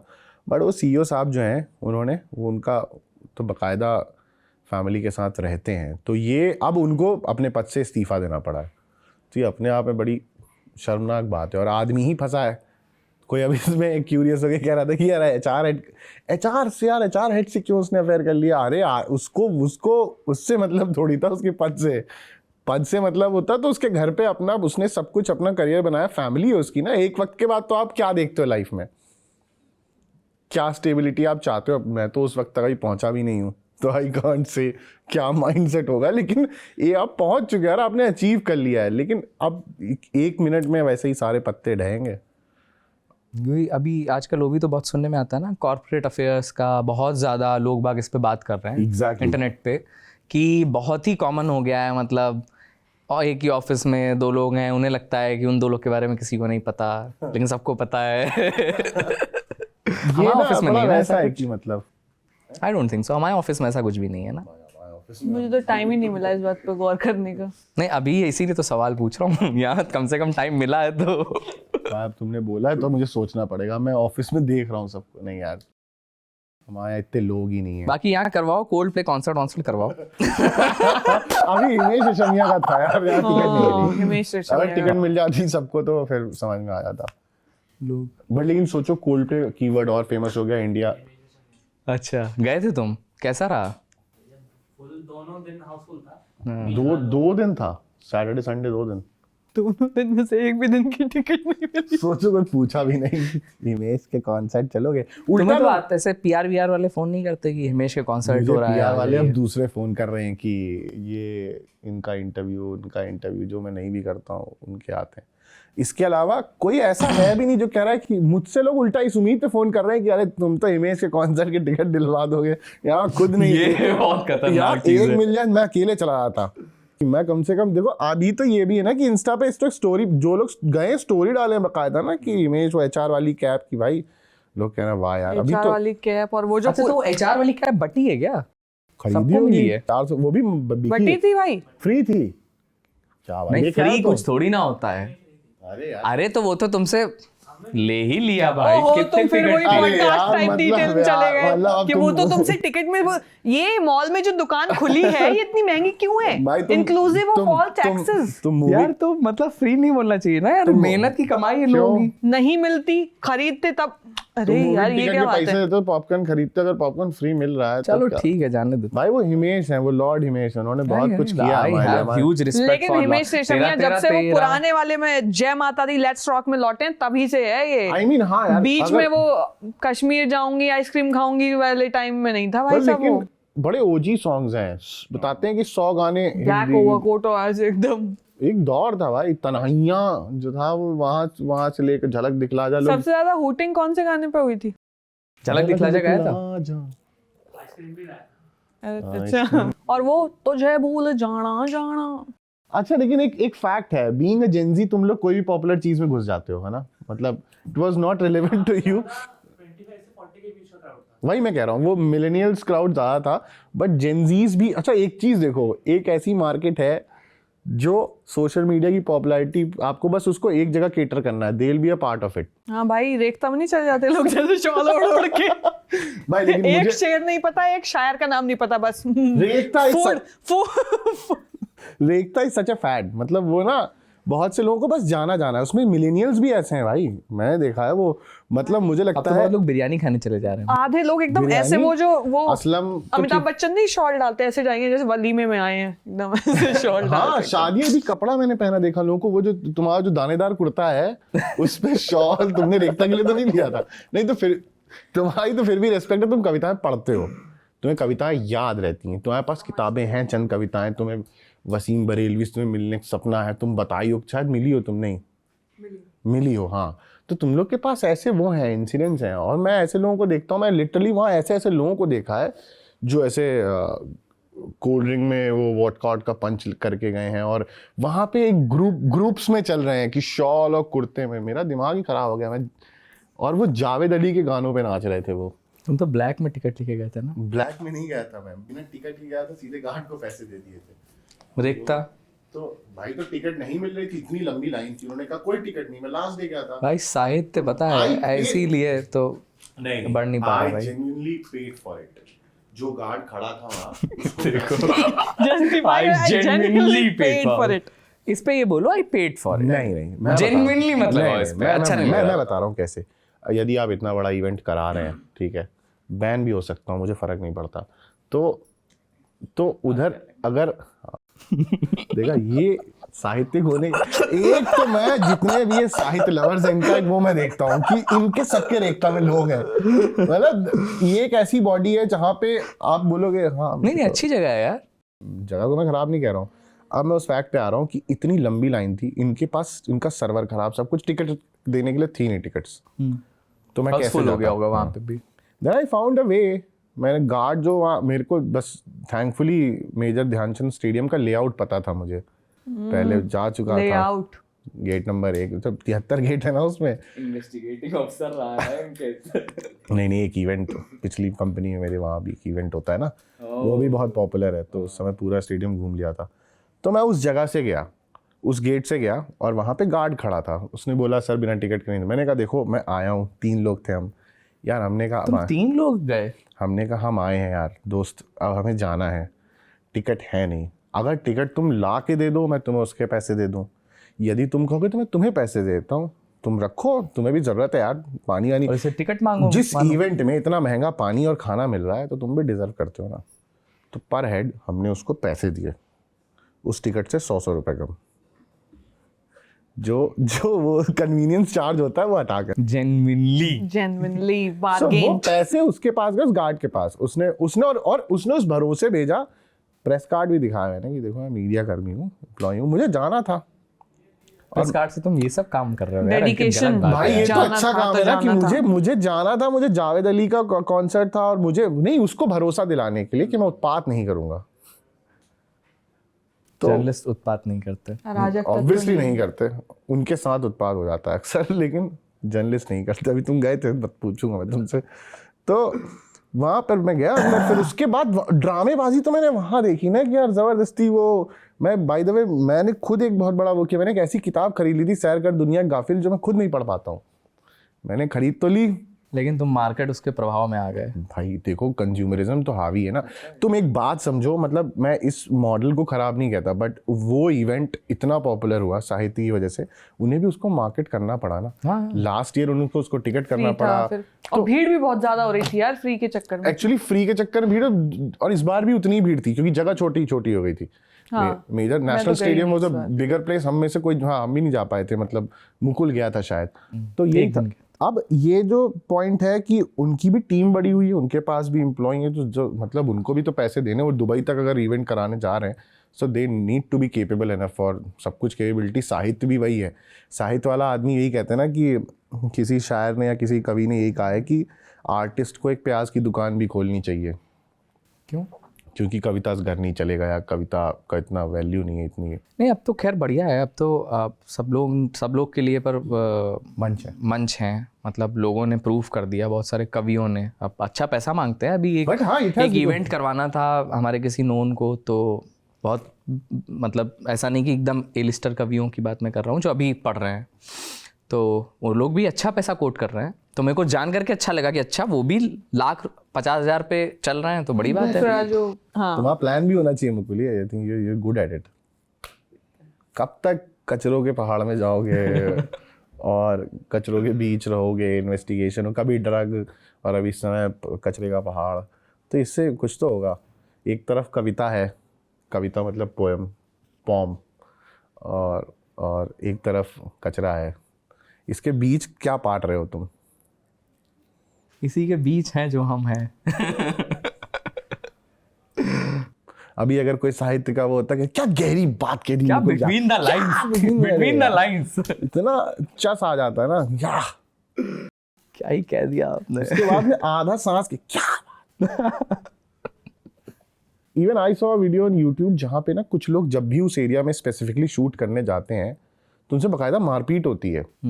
लैंडफिल की आप स्टोरी की बात? हाँ, लैंडफिल की मैं बात कर रहा हूँ। तो तुम्हारी ऐसी कोई उधर का, तुम उस जगह प्रॉपर गए थे, वो एक्सपीरियंस है तुम्हारे पास? तुम्हारी वीडियो में मोन्टाज में है भी वो कि नहीं हम कैमरा बस वो शूट करने आए, हम जा रहे हैं, वो क्या पार्ट है, वो क्यों हो रहा है ऐसा? तो हम लोगों ने ये स्टोरी बहुत पहले भी प्लान की थी, बट अभी क्या हुआ, इस पर एक ऑर्डर आया है NGT की तरफ से, नेशनल ग्रीन ट्रिब्यूनल जो है, उसने जो यहाँ पर बार बार लैंडफिल में आग लग जाती है, क्योंकि मीथेन फ्लेमेबल गैस होती है, तो उसकी वजह से आग लग जाती है। तो उन्होंने इसका स्वतः संज्ञान लेते हुए देखना चाहा कि बार बार क्यों आग लग जा रही है। तो उन्होंने CPCB से, जो सेंट्रल पोल्यूशन कंट्रोल बोर्ड है, और MCD से कहा कि इस पे क्या वजह है कि आग लगती है बार बार। तो इसके जवाब जब जो आया उससे सेटिस्फाई नहीं हुआ NGT। तो NGT ने कोर्ट कमिश्नर को अपॉइंट किया कि भाई आप जाओ देख करके आओ वहाँ कि क्या स्थिति, इंस्पेक्शन करके आई है। तो वो जो रिपोर्ट आई वो इतनी ज़्यादा खतरनाक रिपोर्ट थी कि उसमें लगभग हर चीज़ में प्रॉब्लम सामने आई कोर्ट कमिश्नर की रिपोर्ट में, कि जो वहाँ की जो ट्रॉमल्स हैं वो अच्छे से काम नहीं कर रहे, जो वहाँ का लीचेड वाटर है, जो लैंडफिल, जो कूड़े का पहाड़ होता है उससे जो पानी रिसता है गंदा, वो यमुना को पल्यूट कर रहा है, जो एयर पोल्यूशन है वो भी वहाँ से हो रहा है, हर चीज़ में लगभग वहाँ समस्या निकल करके आई। तो हमें लगा कि देखना चाहिए जा करके। अब वो जो गाज़ीपुर आप जब जाएंगे लैंडफिल, आप जब दिल्ली में प्रवेश करते हैं तो आपको 3 जगहों पर लैंडफिल और कूड़े के बड़े बड़े पहाड़ नज़र आते हैं, भलसवा, ओखला और गाज़ीपुर। सबसे पहले हम गए गाज़ीपुर में। तो गाज़ीपुर में जैसे ही आप एंट्री कर रहे थे हम, तो वहाँ पर वहाँ के लोग आ गए, उन्होंने रोका कि नहीं आप तो ये परमिशन लेकर के आइए और फिर उसके बाद शूट करने देंगे, अदरवाइज शूट नहीं करने देंगे। वहाँ पे बोर्ड भी लगा हुआ है कि यहाँ पर कैमरा प्रतिबंधित है। तो कूड़े के पहाड़ में कैमरा प्रतिबंधित है तो ये अपने आप में कि भाई यहाँ से कौन से डॉक्यूमेंट्स हम ले जाएंगे, है ना, कौन सी आर्म फोर्सेस की हम कोई बात रिवील कर देंगे, यहाँ का कौन सा रोड मैप हम बाहर जारी कर देंगे। It's the only mountain we have got ना, ऊंचा ही इतना बाहर से दिख जाता है, कैमरे की तो आप जरूरत। कैमरे की जरूरत क्या, लेकिन वो लगा हुआ था। मैंने कहा ठीक है भाई। तो बोला कि आप परमिशन लेकर, ऐसे तो शूट नहीं करने देंगे। तो हमने कोई नहीं। अब हम वहाँ से बाहर निकले तो एकदम लैंडफिल के वो जो गेट, जो सड़क है उससे जस्ट लगी हुई जो बिल्कुल बगल की रोड थी, हमें लगा कि यहाँ से हमें सीधा व्यू मिल रहा है, यहाँ से शॉट ले, हमें तो शॉट चाहिए था। हम एंट्री करने लगे तो सामान्य सा ही वहाँ पर रिहाइश दिख रही थी कि घर हैं। तो मैं तो ऐसे नॉर्मल बात कर रहा था, मेरे साथ में फरहान थे कैमरा पे और संदीप जी थे ऑडियो पे। तो हम ऐसे जा रहे थे, हमने कहा देखो यार बताओ, कूड़े के पहाड़ के जस्ट एकदम बगल में लोग रह रहे हैं, ये सब बातचीत कर रहे हैं। इतनी देर में सामने देखता हूँ बहुत लंबे चौड़े 8-10 लोग खड़े हुए हैं बाईं तरफ। तो मैंने इससे पहले भी एक वीडियो और देखा था जो वहाँ से आया था, और उसमें उनके साथ में उसी जगह पर सेम मारपीट की गई थी। मुझे नहीं पता था कि वो एग्जैक्ट यही जगह है, वो तो एकदम बगल में, हमें लगा वहीं आसपास कहीं होगा। तो जैसे हम अंदर गए तो मेरे एकदम से दिमाग में आया कि यार ये लोग जो हैं कुछ संदिग्ध से क्यों लग रहे हैं। तो मैंने सबसे पहले बोला टीम को कि कैमरा नीचे कर लो और कुछ करना नहीं, क्योंकि ऑब्वियसली हमें पता था कि पहले जो लोग गए थे वहाँ पे रिपोर्ट करने के लिए उनका कैमरा छीन लिया था, मारपीट की थी, तो हमें ऑब्वियसली पिटना नहीं था, कैमरा भी नहीं छीनवाना था।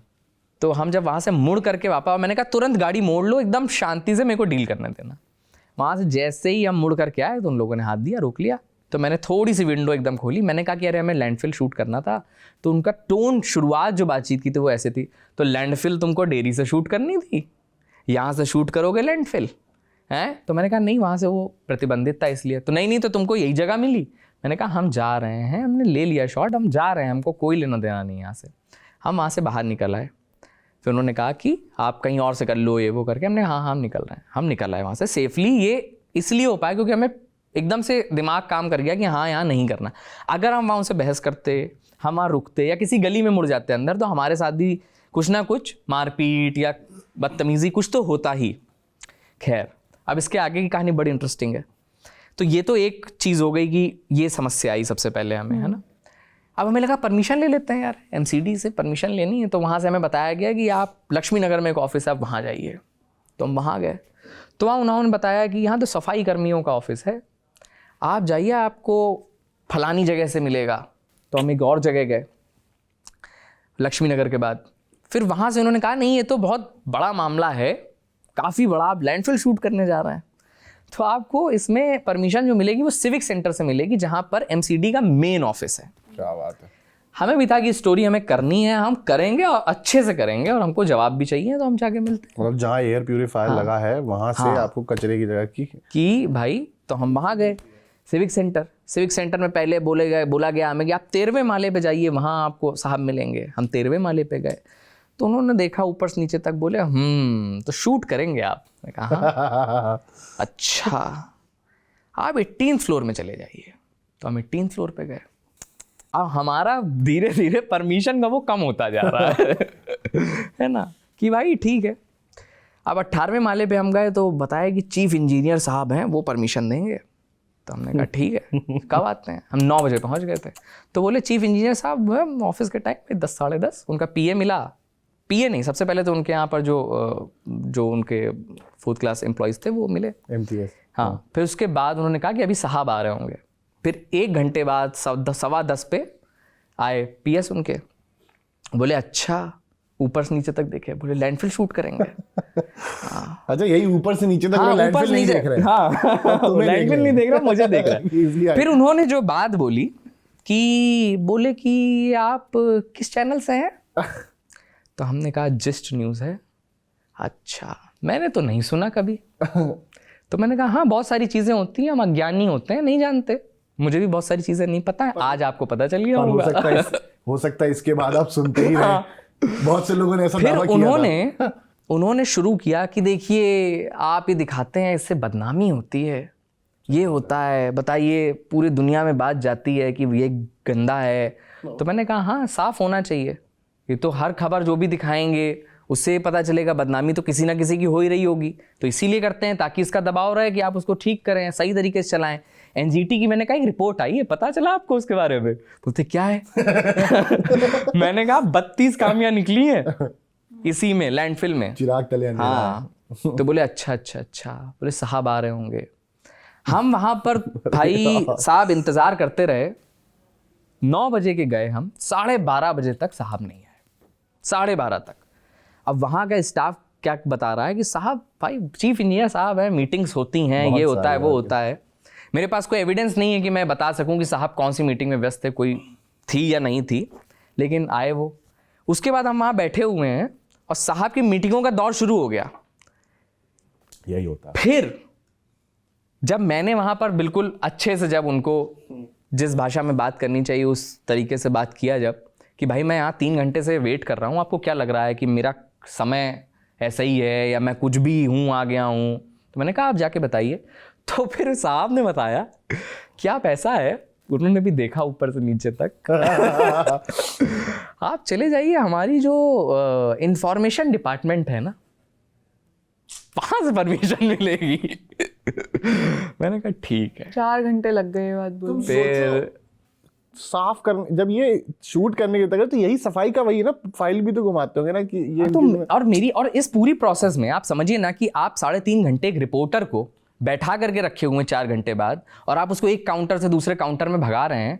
तो बतौर रिपोर्टर मेरी क्यूरियोसिटी भी तो बढ़ रही है कि आप ऐसा क्यों कर रहे हैं। एक लैंडफिल में आपकी प्रतिबंधित क्षेत्र है, आप यहाँ कैमरा लेकर के ना जाएं, ठीक है, वहां पर कोई भी व्यक्ति ना जाए, आप सामान्य लोगों के लिए आप रोक लगा दीजिए कि हो सकता है वहां पर सेफ्टी कंसर्न हो सकता है हेल्थ के लिए ना अच्छा हो, but if there is a reporter and he wants to report, और वो भी तब जब आपके यहाँ पर खुद इश्यूज आ रहे हैं, तो उसको रोकने का क्या मतलब है? खैर बहरहाल मतलब तो उसी को रोकने का है। फिर हम भलसवा लैंडफिल गए, वहाँ पर कोई ऐसा नोटिस नहीं चस्पा था, अब शायद चस्पा कर दिया जाएगा ये रिपोर्ट आने के बाद। तो वहाँ किसी तरीके से हम एकदम पहाड़ियों पे चढ़ते हुए, वो वीडियो आप देखिए जा करके, गए तो हमें पता चला कि क्यों रोका जा रहा था। वहाँ की जो स्थिति थी, वहाँ छोटे छोटे बच्चे हैं लैंडफिल में, वो बिना किसी सेफ्टी गियर्स के कूड़ा चुन रहे हैं। वहाँ पर लोग सब, कोई मास्क नहीं है किसी के पास, कोई ग्लव्स नहीं है किसी के पास, वहाँ कांच पड़ा हुआ है, सिरेंजेस पड़ी हुई हैं। इस तरीके के हालात में वहाँ पर सब काम हो रहा है। जो रिपोर्ट हमने देखी थी, जो उसमें कंसर्न्स बताए गए थे, वो सारे हमें सामने हमारे कैमरे में दर्ज हुए। इस तरीके करके वहाँ से वो रिपोर्ट हमने किसी तरीके से की। इस पूरी प्रक्रिया में कई दफ़ा हमको लगा कि हम ये नहीं कर पाएंगे, कि यार ये तो संभव ही नहीं है। राजधानी दिल्ली के अंदर आपको कोई वहाँ पर सच कोई भी ऐसा, हम कोई इन्वेस्टिगेशन करके नहीं ला रहे हैं जिससे कोई बहुत बड़े डॉक्यूमेंट रिलीज हो गए हो, पनामा पेपर लीक, बोफोर्स नहीं आ जा रहा। उसमें इतना ज़्यादा मुश्किलात का सामना करना पड़ा, तब जाकर के वो आपकी स्क्रीन तक पहुंचा। इसीलिए उसको खूब प्यार दीजिए, देखिए। और ऐसा अक्सर होता भी है ना कि हम कोई भी रिपोर्ट करने जाते हैं जिसमें हमें सरकार का या किसी एडमिनिस्ट्रेशन एंटिटी का पक्ष जानना होता है, वो कभी नहीं मिलता। चाहे वो, मैंने नाइट शेल्टर की रिपोर्ट की थी, वहां भी चक्कर काटे।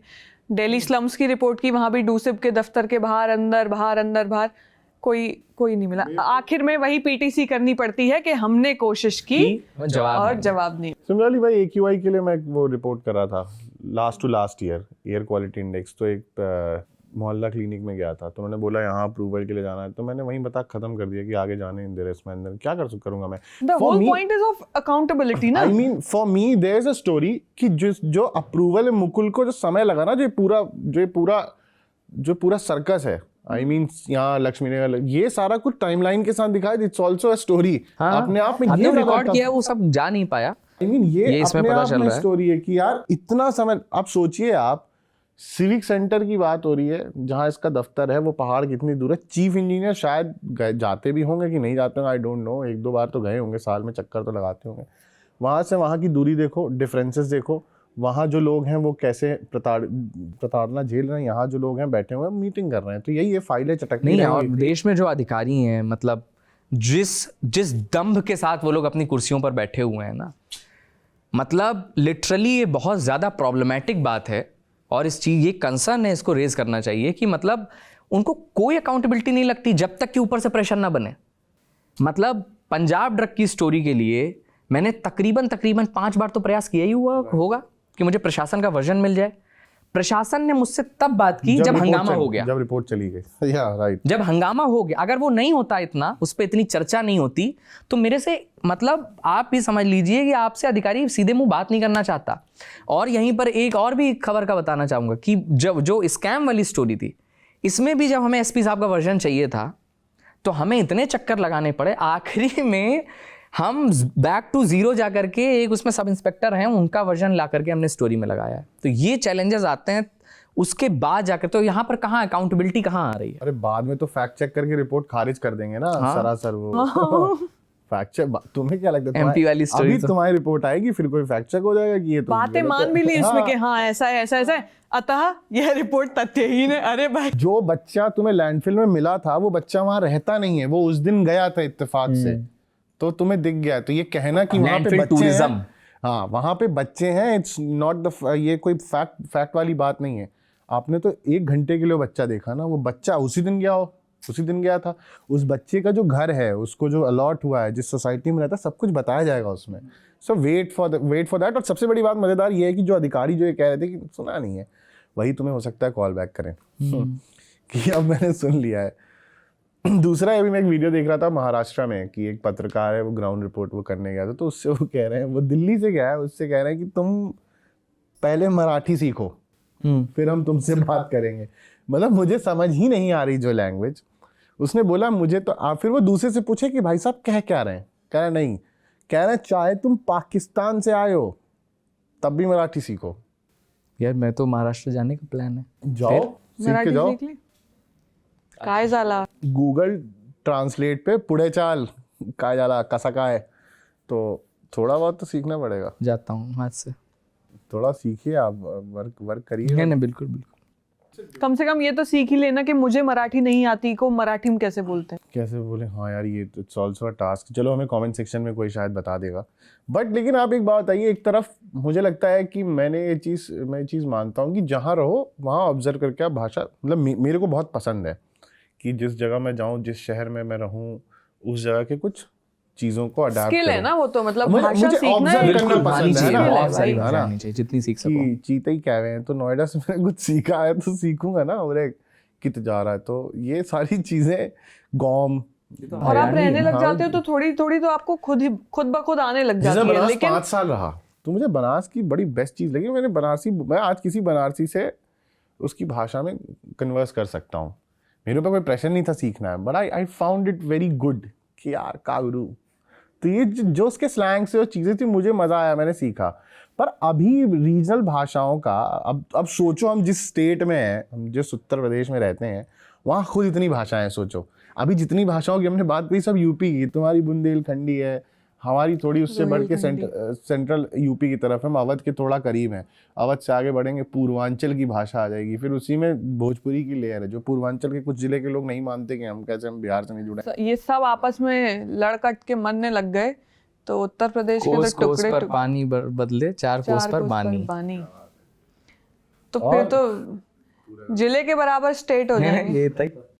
और उसके बाद अब अगर आप दूसरे स्टेट जा रहे हो तो वो आपको तुमने ये नहीं सुना था? यार सुना है, मुझे लगता जब से तुमने खत्म किया ना मुझे लगा इसका कुछ तो होगा। किसी को पूरा शेर तो कंप्लीट करो। खूब बने कहानी कुछ यार देखो।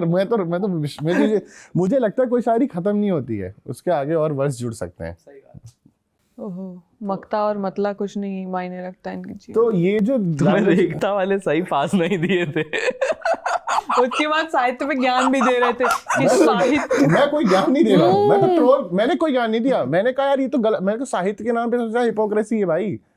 अभी एक कविता उर्दू की किताब तुम ऐसे उल्टी पढ़ रहे थे। अरे वो तो मैंने फन फैक्ट था ना कि रेखता जाके ऐसी किताब खरीदी जो मैं खुद नहीं पढ़ पाता।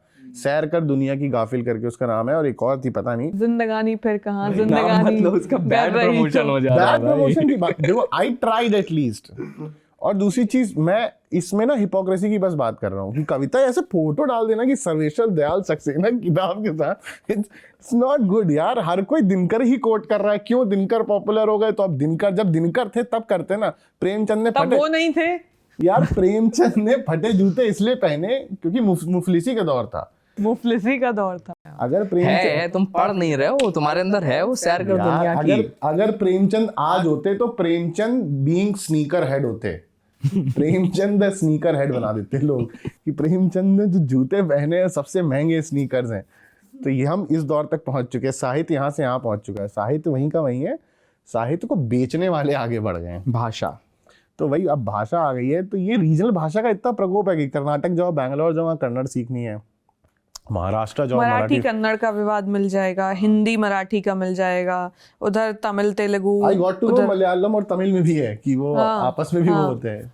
उधर स्टालिन अलग ज्ञान, इधर महाराष्ट्र में उद्धव और राज ठाकरे नेताओं के बीच वॉर शुरू हो गया। मजे की बात यह है कि जितने भी तुमको दिखेंगे, चाहे वो मतलब ये बोलें कि हिंदी हो जाएगी और अंग्रेजी से आपको घृणा होने लगेगी, या फिर वो बोलें कि हिंदी थोपी नहीं जा सकती, बर्दाश्त के बाहर है, या फिर स्टालिन कुछ बोलें कि हिंदी हम पर थोपी जा रही है टाइप की चीज़ें।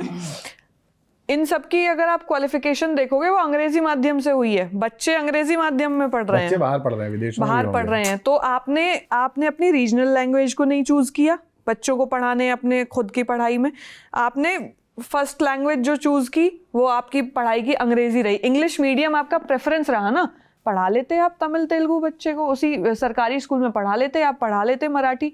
आप जब बाइट देने आते हैं, चुनाव का माहौल होता है तो आप मराठी बोलते हैं, लेकिन आप हिंदी भी बोलते हैं क्योंकि आप जनता तक पहुंचना चाहते हैं। आप मान रहे हैं कि भाषा जो है वो एक मास जो है वो इस भाषा में बात करता है या सुनता है तो मेरी रीच ज़्यादा हो सकती है। लेकिन आपने किसको बरगलाया? आपने आम इंसान को बरगलाया जो या तो ऑटो चला रहा है या भेलपूरी बेच रहा है या वहाँ पे मजदूरी करने गया है। उसके लिए आपने डिवीजन पैदा कर दिया भाषा के आधार पे, जबकि भाषा तो जरिया है, जोड़ने का ब्रिज है ना भाषा, तो आपने बांट दिया। इसके पीछे मतलब अगर आप देखो, मतलब ये एक ऐसी लड़ाई है जिसमें कोई नहीं जीत सकता, ये हारने वाली लड़ाई है।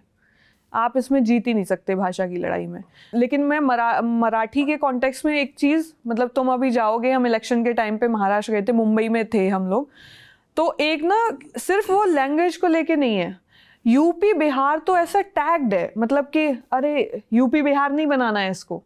आपने वो जो घृणा है, जो ईर्ष्या है, भेद है ना, वो लोगों में ऐसे डाला है धीरे धीरे धीरे। ठीक है, जो द्रविडियन लैंग्वेज हैं उनमें अपना एक वो रहा है, क्योंकि कल्चर इतना ज़्यादा रिच रहा है ना, भाषा रही या जो भी उनकी सांस्कृतिक पहचान रही है, उसको लेके वो लोग बहुत रहे हैं कि हाँ भाई हमारा ये है, रिजिड रहे हैं, और प्राइड जो कि होना भी चाहिए, गलत नहीं है। जो भाषा है वही तो मतलब डाइवर्स इतने ज़्यादा हम इसीलिए ना कि कल्चरल डाइवर्सिटी है, लैंग्वेज इतनी सारी लैंग्वेजेस हैं, फिर डायलेक्ट्स अलग अलग हैं, तो आपने उसको मतलब मेरे को इसमें कोई पॉइंट ऐसे नहीं दिखाई देता कि हम एक ही भाषा को लेकर के इतना विवाद खड़ा कर दें। मुझे भी हिंदी पे मेरी कमांड है तो मुझे गर्व है कि मैं एक भाषा अच्छे से बोल पाती हूँ, है ना, अंग्रेजी समझ पाती हूँ, बोल पाती हूँ। मेरी कोशिश रहती है कि मैं जहाँ भी जाऊँ तो वहाँ की भाषा को सीखूँ ताकि लोगों से जुड़ने में मुझे आसानी हो, बिल्कुल सही बात है ना। लेकिन कुछ ऐसी भाषाएं, जैसे अभी रिपोर्ट्स आएंगी आगे, हम मेघालय और नागालैंड गए तो वहाँ की भाषा हमारी समझ से बिल्कुल परे थी, बिल्कुल ही अलग थी। तो हमें वहाँ ट्रांसलेटर रखना हुआ और उससे अंग्रेजी में बात करनी पड़ी, उसे हिंदी नहीं आती थी, थोड़ी हिंदी समझ रहा था वो। हालांकि मुझे नॉर्थ ईस्ट में हिंदी को लेकर के ऐसा नहीं दिखा जैसा महाराष्ट्र में हिंदी को लेकर है। वहाँ लोग हिंदी में गाने गा रहे हैं, हिंदी को इतना एम्ब्रेस कर रहे हैं, सीख रहे थे मुझसे भी कि अरे आपकी हिंदी बहुत अच्छी है, जब हम आपस में बात कर रहे थे तो ये वाली चीज़ आपको वहाँ नहीं दिखाई देती। भाषा को लेके एक ऐसी फूट पैदा कर देना, और वो केवल एक राजनीतिक हथियार ज़्यादा लगता है, सिर्फ वहीं तक है, आप उससे ज़्यादा उसकी लिमिट वहीं तक है। आप एक टेम्परेरी लड़ाई जीत सकते हैं, आप लोगों के मन में कुछ इंड्यूस कर सकते हैं, लेकिन ये लॉन्ग टर्म वॉर नहीं है, हार है इसमें। मेधा एक क्वेश्चन पूछ रही थी, 3-4 लोग थे, ग्रुप था उनका, 2-3 लोग थे, तो उनसे उसने पूछा यही सेम क्वेश्चन कि यूपी बिहार के लोगों से आपको इतना हुआ। तो ये सिर्फ लैंग्वेज तक नहीं है, वो पूरा अंदर तक इनके फीड है कि उनका ये कहना है कि यूपी बिहार के लोग आके हमारे हिस्से की नौकरी खा जा रहे हैं, या फिर जो हमें पहले मिलना चाहिए नफरत ऐसे ही तो point. बढ़ती है। हाँ, मतलब इसको वही जो मैं बोल रही थी कि इसमें एक और जो डायमेंशन है वो ये भी है कि हम देखते हैं यूपी बिहार से बहुत सारे लोग जाते हैं, महाराष्ट्र दिल्ली भी आते हैं, पंजाब में बहुत सारे लोग जाते हैं मजदूरी के लिए, है ना। लेकिन आपको ये बात फैक्ट है कि आपको वहाँ नहीं दिखेगी ऐसी चीज़, पंजाब में नहीं दिखेगी आपको मजदूरों के लिए घृणा, दिल्ली में भी आपको इस तरीके का नहीं दिखेगा, आपको महाराष्ट्र में ऐसा दिख जाएगा। क्योंकि वो है, मुझे वेस्ट दिल्ली में कभी इलेक्शन कवरेज के दौरान किसी ने बोला था कि ये जो फ्री के जो लोग यूपी बिहार के लोग आ जाते हैं उनके लिए फ्री बीस काम कर रहे हैं। मतलब भाषा के तो उस पर नहीं आपको ऐसा दिखेगा, लेकिन इतने सारे लोगों का जाना, रिसोर्सेज पे क्लेम तो होता ही है ना, किसी एक जगह के रिसोर्सेज पे इतनी सारी पॉपुलेशन अगर वहाँ पे जा रही है, रह रही है, या दिल्ली और मुंबई जैसे जो शहर हैं उनमें वो लोग भी ये प्राइड लेते हैं कि अगर मैं नहीं रहूँगा तो तुम्हारे घर का काम कौन करेगा। Exactly. ये एक प्राइड जुड़ जाता है। लेकिन इसमें ये भी फैक्ट जिसको डिनाई नहीं कर सकते कि आपने ऐसे शहर बनाए ही नहीं अपने इलाके में कि उसको वहाँ जाना ही ना पड़े, ये ह्यूमिलेशन उसको देखना पड़ रहा है। इसलिए भी उन लोगों में ये मतलब एक जो वो है ना कि ये लोग क्यों आ जाते हैं यहाँ पे, नहीं चाहिए भाई हमें, वो इसीलिए तो है कि इतने सारे लोग यहाँ आ जाते हैं, हम जो चीज़ हमारे लिए होनी चाहिए थी वो बंट रही है।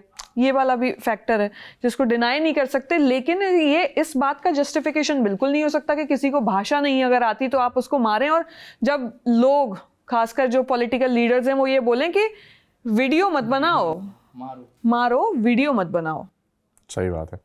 तो इससे तो मतलब अगर आप ही के इलाके का कोई आदमी फिर यहाँ आएगा और उसे हिंदी समझ में नहीं आएगी, वो मराठी में बात करेगा, तो फिर सेम आपको यहाँ देखना पड़ेगा। उससे क्या होगा, हम सबको पता है रिजल्ट क्या होगा, एन आई फॉर एन आई वाली जो। और इसमें जो एक दो महत्वपूर्ण बातें मुझे लगती हैं कि एक अपनी भाषा पर गर्व महसूस करना और दूसरे को कमतर आंकना, दूसरे खिलाफ नफरत करना, इनमें बहुत बड़ा अंतर है। आप अपनी भाषा पे गर्व करें, बहुत अच्छी बात है, बोलें, बहुत अच्छे से सीखें, लेकिन दूसरे की भाषा के आधार पर उसके साथ किसी तरीके का भेदभाव करें, उसको नीचा दिखाएं, ये बहुत खतरनाक चीज़ है ना। दूसरी चीज़ कि भाषा जिसका काम था कम्युनिकेट करना, ब्रिज बनना, पगडंडी बनना, पुल बनना, आपने उसको दीवार और खाई बनाने की कोशिश की। तो इससे आपको राजनीतिक लाभ तो हो सकता है, बहुत सारे लोगों को हुआ है दुनिया भर में, देश में नहीं, दुनिया में इस भाषा के आधार पर देश बटे हैं, भाषा के आधार पर राज्य बटे, भाषा के आधार पर लोगों को मारा गया। इसके आपको इतिहास में सैकड़ों हजारों उदाहरण मिलेंगे। उसके बाद भी अगर आप 2025 में बैठकर भाषा के आधार पर वही वाली राजनीति करना चाह रहे हैं तो भाई आपकी नीयत पर सवाल उठेगा, उठना चाहिए। भाषाएं सीखिए, खूब सीखिए, जितनी सीख सकते हैं उतनी सीखिए, अपनी भाषा पे गर्व करिए, खूब करिए, अच्छे से बोलिए, बिल्कुल। लेकिन दूसरे को कमतर आंकना, दूसरे को नीचा दिखाना, उस पर हिंसा करना, उसके साथ मारपीट करना, इससे तो निम्न स्तर की कोई चीज़ हो ही नहीं सकती। कृष्ण मतलब ये तो एकदम अपराध है और कार्रवाई होनी चाहिए, ऐसे लोग बिल्कुल खुली कार्रवाई होनी चाहिए। इसके पीछे बहुत सिंपल सी बात है, एक तरफ जहाँ देश की बात कर रहे हैं हम, स्पेस जा रहा है, एआई के बारे में हम बात कर रहे हैं, एआई पे डेवलपमेंट कर रहे हैं, न्यू इंडिया की बात कर रहे हैं न्यू भाई। इंडिया है ये। वही महाराष्ट्र और मुंबई की बात करोगे तो टेस्ला का शोरूम खुला है वहाँ। टेस्ला 60 लाख की गाड़ी इंडिया में लॉन्च हो चुकी, बुकिंग शुरू हो गई उसकी, वाई क्लास जो है। और आप सोचिए वहीं मुंबई से टेस्ला बिकेगी, और जिसमें ये है कि ड्राइवरलेस कार है, दुनिया की पहली बोला गया था, वो टेस्ला इंडिया आ गई है। हम ये नहीं सोच रहे हैं कि उसी मुंबई में एक ब्रिज है जो इनॉग्रेशन के बाद उखड़ गया। टेस्ला आप चल रहे होंगे इस देश में तो एक पुल ढह जाएगा, टेस्ला डिटेक्ट भी नहीं कर पाएगा, टेस्ला ही नीचे चला जाएगा। तो वो टेस्ला यहाँ आ चुका है। भाई अब असल automation- असल परीक्षण टेस्ला का जो होगा वो यही इंडिया होगा। में इंडिया में। मतलब आप समझ लीजिए टेस्ला का वैसी जो परिस्थितियां कोई देखो कृत्रिम नहीं बना सकता, आर्टिफिशियल परिस्थितियां बन ही नहीं सकती। इंडिया में इतना नेचुरल, मतलब आप सोचिए तुम एक पहाड़ का शूट करने के लिए अप्रूवल लेने गए थे तो इतनी देर लगाया। एक पुल बनाया है जिसमें कई सारे अप्रूवल लगे होंगे, टेंडर आए होंगे, कंपनीज आए होंगे, और वो पुल क्या बना है 90 डिग्री टर्न हो गया है। सोचिए आप, भोपाल इस Great देश, minds. अरे ग्रेट माइंड्स, मतलब with great power comes great minds.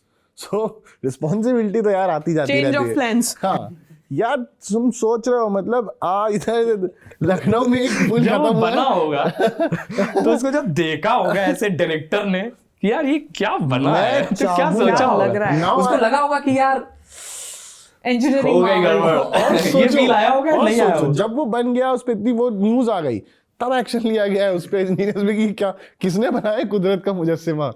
मैं इस चाहता मोड़ हूँ, से जाते हैं कुछ मैं सुस्त चाहता कदम हूँ, रख। मेरी दिली ख्वाहिश है टेस्ला का जो स्पीड टेस्ट है उसी उस पे किया फ्लाईओवर पे होना है चाहिए। भी बचा है या ध्वस्त कर दिया गया है वो फ्लाईओवर? कुछ नहीं, उसका दोबारा से पास हुआ ना, वो बने। अभी एक वीडियो आ रही थी लखनऊ कब में, आएगा उसमें? लखनऊ में एक पुल कब आएगा, लखनऊ में एक पुल किसी बालकनी में खत्म हुआ है। सोचो टेस्ला की ब्रेक टेस्टिंग। सोचो टेस्ला की ब्रेक टेस्टिंग हो रही है। मतलब एक बार हमारे कहीं पे ये दिल्ली, भाई पता है एलन मस्क को ये सब बातें पता है कि यहाँ ये सब चल रहा है। मस्क को बोला गया है कि टेस्ला मराठी में लिखवाओ गाड़ी। अच्छा ये बोल दिया गया है? अरे नहीं, वहाँ शोरूम के बाद तो लिखना पड़ा है ना, ये वो देवनागरी में लिखा है ये भाई। मेरे लिए वैसा था भाई, ये तमिलनाडु कैसे जाएगा? तुम सोचो टेस्ला अब का स्पीड टेस्ट वहाँ होगा, जिस दिल्ली में ना किसी मेट्रो लाइन का इनॉग्रेशन होना था शायद, ड्राइवरलेस का, तो पुल तोड़ के निकल गई थी, ट्रेन भाग गई थी भाई ट्रेन आगे हो गई थी। सोच तो टेस्ला जो है इंडिया में इतना परीक्षित लिए, मतलब इतनी परीक्षाएं होंगी भाई। अभी ड्राइवर लेस गाड़ियों का तो बुरा हाल चल रहा है, ड्राइवर लेस तो अच्छा वर्ड प्ले हो गया, ड्राइवर लेस। एक ऑटोमोबाइल कंपनी, उसकी ईवी गाड़ी का इतना प्रमोशन हुआ, वो लद्दाख जाके बंद हो गई और खुद बंद हो खड़ी हो गई। हफ्ते भर बाद वो उठी है, बीच रोड से इधर आई। बीच के लेके आए। सोच रहे हो? तो वो मैं बता तो रहा हूँ, इंजीनियरिंग मार्वल्स जो है इस देश में बनते हैं और इस देश में टेस्ट भी होते हैं। मैं चाहता हूँ ये वीडियो एलन मस्क तक जाए, मैनिफेस्ट तो हम कर नहीं, ही मेरे सकते को हैं लगता कि नहीं, गुरु मुझे देखो पता असली हो। टेस्टिंग तुम्हें यही करनी है। वरना इस समय उनको लग रहा होता कि यार थोड़ा जल्दबाजी। टेस्ला का इंडियन वर्जन। यार मैं चाहता हूँ टेस्ला इसने अपना पूरा लॉन्च हो, पूरा यूपी बिहार, यार अपना सोचो बिहार यार में ले ली होगी लोगों ने, बुकिंग बुकिंग शुरू कर हो रहे हैं। कर देखिए इंडिया में देखिए जो भी चीज आती है अभी, जैसे मेटा का चश्मा आया वो रेबैन वाला, भाई। जब तुमने वो शुरुआत में वो आधे घंटे लबूबू जो बताया है, वो जब चल रहा है यहाँ पे, भाई India is the biggest market in terms of content, product, concert. Travis Scott का कॉन्सर्ट होने वाला है, उसकी टिकट की बुकिंग शुरू हो चुकी। कोल्ड पे, तुम सोच रहे हो जितने भी बड़े इंटरनेशनल आर्टिस्ट हैं इंडिया आके परफॉर्म क्यों करना चाहते हैं? कि वही इंडियन था कि इंडिया क्यों जाएंगे, इतना क्राइम है कि हाँ इतना पोल्यूशन है, बट वाई? सबसे बड़ी मार्केट है केटर करने के लिए। कोल्ड प्ले की टिकट का वो लिंक खुला, लोग पागल हो गए, लोग जानते भी नहीं थे कोल्ड प्ले। आज भी लोग उसे कोल्ड प्ले वाला सिंगर बोलते हैं और आधे लोग उसी कोल्ड प्ले मानते हैं, क्रिस मार्टिन जानता नहीं कोई, है ना? तो वो एक हमने छोटी सी वीडियो की थी कि how much you know about cold play, जो ड्रॉप करा दी गई, किसी को नहीं पता था, कुछ नहीं जानता, ऑफिस में लोग नहीं जानते, दुनिया में कोई नहीं जानता था। I mean, पर तुमको पता चला, पर तुमने टिकट की बुकिंग में वो तो नहीं किया ना। मैं भाई जहाँ जानता हूँ देखो वहाँ जाता हूँ। तो यार यही है, वादा भी वाला मामला ही नहीं है। so we should be proud on what being in this country नहीं वो and तो being भरपूर है। Indian rather than कि देखिए आप दुनिया की हम सबसे बड़ी मार्केट है, पर अगर अब एलन मस्क को ये पता चलेगा कि महाराष्ट्र की, उसको ये लगेगा कि यार मैं कर्नाटक में टेस्ला तो कन्नड़ में लिखवा दूं, महाराष्ट्र में गलत था मराठी में। टेस्ला का फैसला। तुरतुरे का ऐड आता देख रहे हो? था, क्या बात है। हेडलाइन बना दी भाई। टेस्ला का पुराने फैसला। दफ्तर की याद आ गई। स्लग दिया है ये। नेशनल मीडिया चैनल में आप एक बार काम कर लेते हैं, वो कहते हैं ना आप उस चैनल से जाते हैं, चैनल आपसे नहीं जाता। शाम 6:30 बजे टेस्ला का फैसला। पहला जो टिकट टेस्ला। इन्होंने बना दिया है, टेस्ला नहीं है, टेस्ला। अच्छा टेस्ला। सो देखो हम जो अभी मैं देखो कैसे बेचता हूँ गांव, हम तो उस शहर से आते हैं, हम लोग तसला देखे हैं बचपन में। तसला होता था लोहे का, उसी में कोयला जलाते थे, उसी में मिट्टी, और जब उसमें उसकी सौंधी सौंधी खुशबू आती थी। यार कोई एकदम जमीनी व्यक्ति जब टेस्ला खरीदेगा तो उसके लिए सब लिखा जा सकता है कि तसला से टेस्ला तक का सफर। जमीनी कोई नहीं होता, जो टेस्ला खरीद लेगा वो तस्ले को फ्लॉन्ट करने लगा कि वही मैं कह रहा हूँ, वो स्ट्रगल भी उसी का बिक रहा है जो सक्सेसफुल है भाई। Winners are never judged. सही बात बोली। And they always flaunt, by the way. So thank you guys for joining us. इसके साथ इस चीज़ को हम कॉन्वर्सेशन को ख़त्म करेंगे। Do let us know in the comment section। और जाने से पहले हम हर बार ये कहते हैं, that's suggest See you in the next one. सबको अपने अपने कैमरा में देखना था इस बार। Obviously कहीं भी देख लो, तुमने नहीं देखा था? मैंने तो अपने वाले उधर ग्राउंड रिपोर्ट देखिए हमारी, ग्राउंड रिपोर्ट देखिए। बहुत मेहनत कर रहे हैं यार, मतलब बहुत ज़्यादा मेहनत लग रही है, पूरा आपको संघर्ष बता रहा हूँ। तो ग्राउंड रिपोर्ट आप देखिए, हमको भी तस्ले से टेस्ला तक पहुंचाइए। हमारी जो टेस्ला आप ही के पास अटकी है, तो नहीं, कुल मिलाकर के प्यार दीजिए। जितना टेस्ला का प्राइस है उतने व्यूज ही दिलवा दीजिए कम से कम। पहला डिमांड तो यही है, डिमांड ड्राफ्ट।